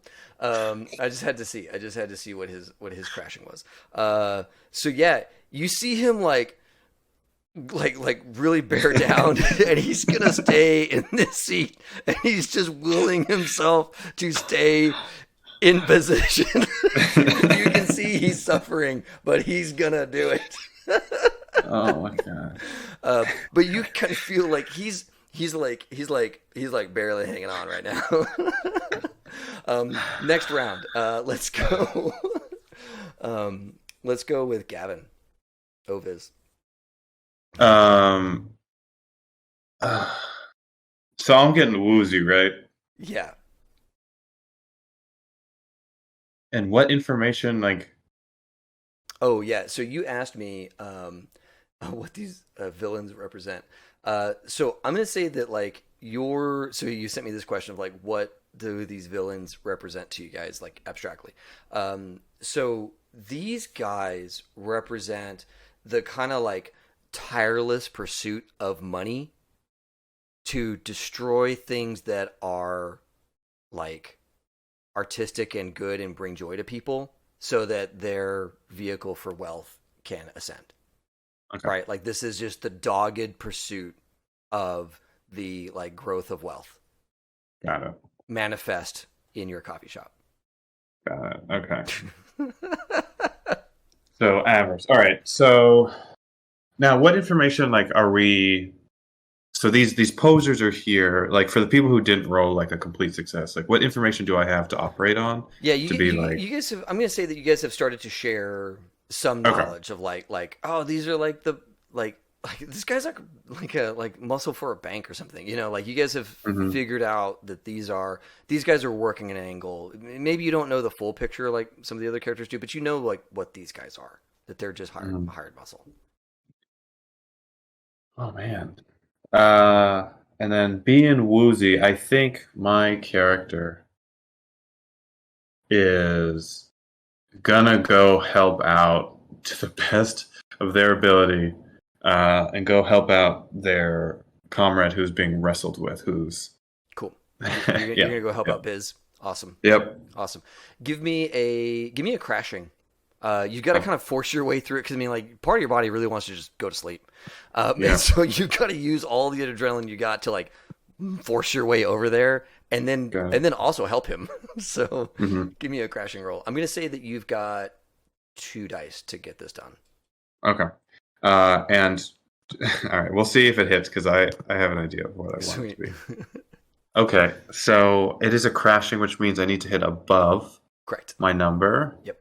And your number. So I got a 2, which means a 1 fail and a 4 again, which is my number exactly. Yes. Yeah. So you get over there and you like maybe bring this big bag of books down on the guy, right? This now over Biz.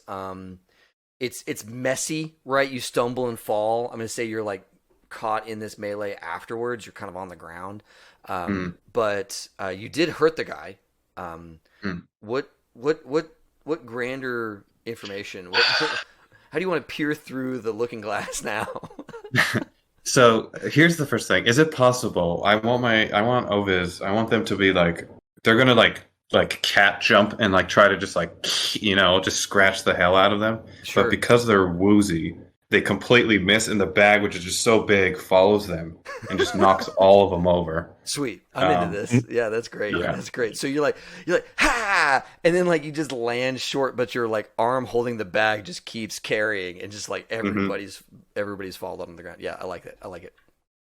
Okay, so I think development is I'm starting to develop what this novel is going to look like. Sweet. So I just need the important stuff. I like how you're writing the novel through all of these through all these crashes. That's good. What is a good good luck answering this, David. What is a good resolution to this kind of avarice and greed that is driving these people? What can stop them? Is the easier question, I guess. Oh my god. Okay. Capitalism for us, David. I'm up to this challenge. You know what solves this kind of stuff is don't say red markets. No, is local art house coffee shops that represent local artists and businesses that are just trying to, build a community. That's how you stop this kind of thing is you start local. Got it. Okay. That's your Okay. The hero of the novel is the coffee shop. is the coffee shop itself. Dino, what is was it? Dino Buzz or whatever we want to call this place. Dino Drip. Let's do Dino that. Drip. Dino Drip. Part of the reason why we're not popular is our name. Yes. Oh my god. So yeah, you've unlocked it. Mm-hmm. I love these questions, man. They're great. Okay. So Biz, you are fighting this guy. He is starting to like put punches into you as this giant bag of books like crashes into him, kind of like knocking the wind out of him, but then like throwing you to the ground too. You're all three of you are sprawled out on the ground. It's kind of tough to figure out which of these is this Oviz or is this the guy? You're kind of disoriented right now, right? You weren't even like hypoed. It's just fucking messy right now for Busy. So what does Biz want to do? I want to stand up and run. Okay. Just book it. Yeah, I was trying my one thing, my one weapon, and I don't think I could do it again. Okay, so yeah, you get up. No rolls on that one. Where do you want to run? Whew.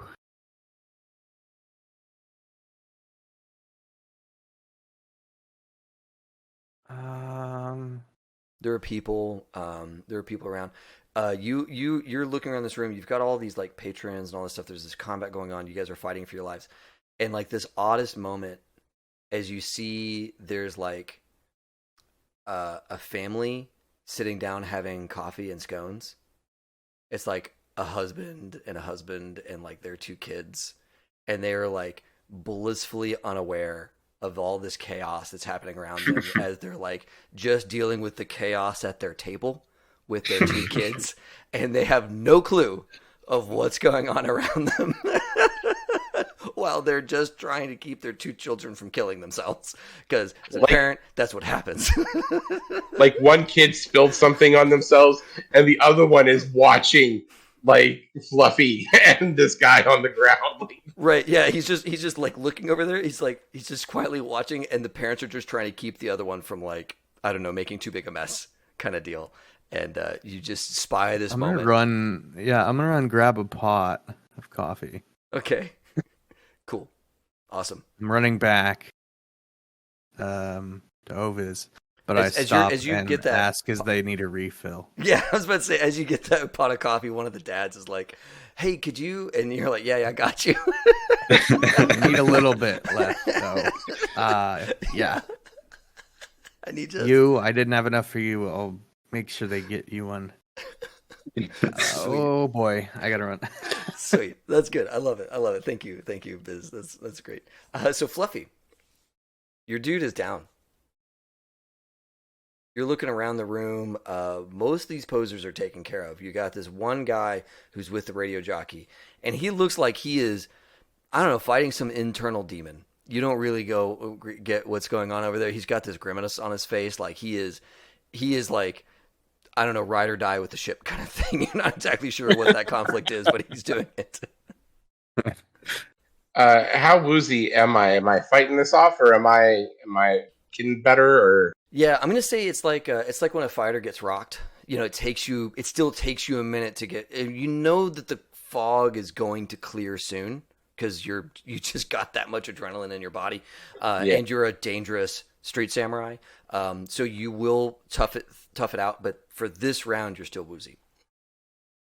I think Fluffy's gonna be like, "Calm down, everybody. These damn suits are coming in with their big money, trying to work this deal and mess up. They don't care about Idoru like we do.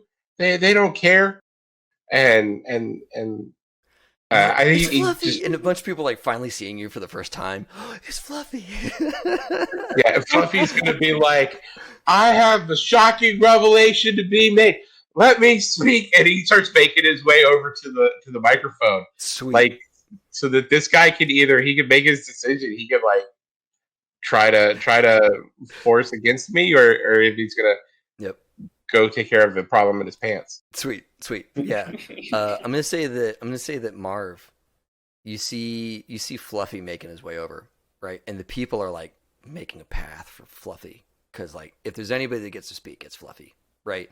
And you see as this guy like raises his arm and his wrist pops back, and you see like a barrel coming, like where his hand flops back, mechanically flops back as he's like clenching on this radio jockey for dear life as he's like leveling a gun at Fluffy. Well, I can't let that stand. I'm going to say that Marv is going to do two things. First, he's going to position himself in between the gun and Fluffy. Yes. Like dive in front of the gun, right? Yes. And then as Marv's diving, he's going to just mention to his gun, brown note. And I'm just going to fire a sonic round at this guy to try and persuade him to lose a battle. Yeah. I get it. I love it. Okay, cool. So I feel like this is a crashing effort for you. So give me your crashing roll. I feel like there's still a lot of people here, and you really, let's do 2 dice again for this scenario, because you are also trying to, like, you're doing some other stuff too. So let's do 2. Okay. Crash. Let's go. All right.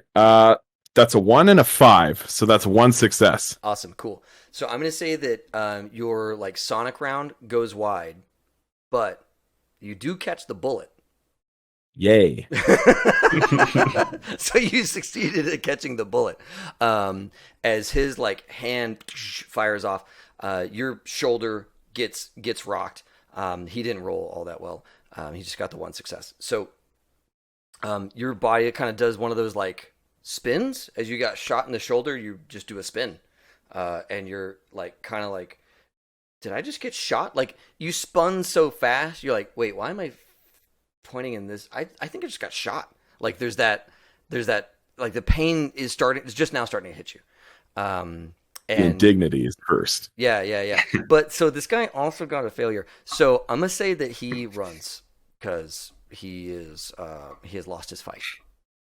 And At least we'll be able to follow him, I bet. So yeah, you guys get, but your goal is to get Fluffy and or this guy to the radio, right? Yeah. And you've cleared the path, we've achieved. Gotten rid of the last obstacle, and though you took some injuries, you guys get to the radio with the information, with the impassioned speech from Fluffy, the information from Dice, and she is able to relay in like kind of spooky detail how exactly they go about like mass producing these counterfeits and all of that kind of stuff. And you know, guys, it's not but like 2 hours later, there's already buzz about how the deal is off.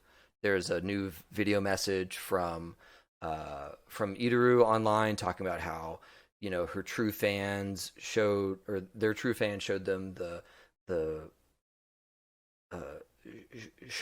them showed them that there was so much more to be gained by being their own selves, right? And you guys squashed this deal that was going to go down between Rob Boss and Idoru. So congratulations.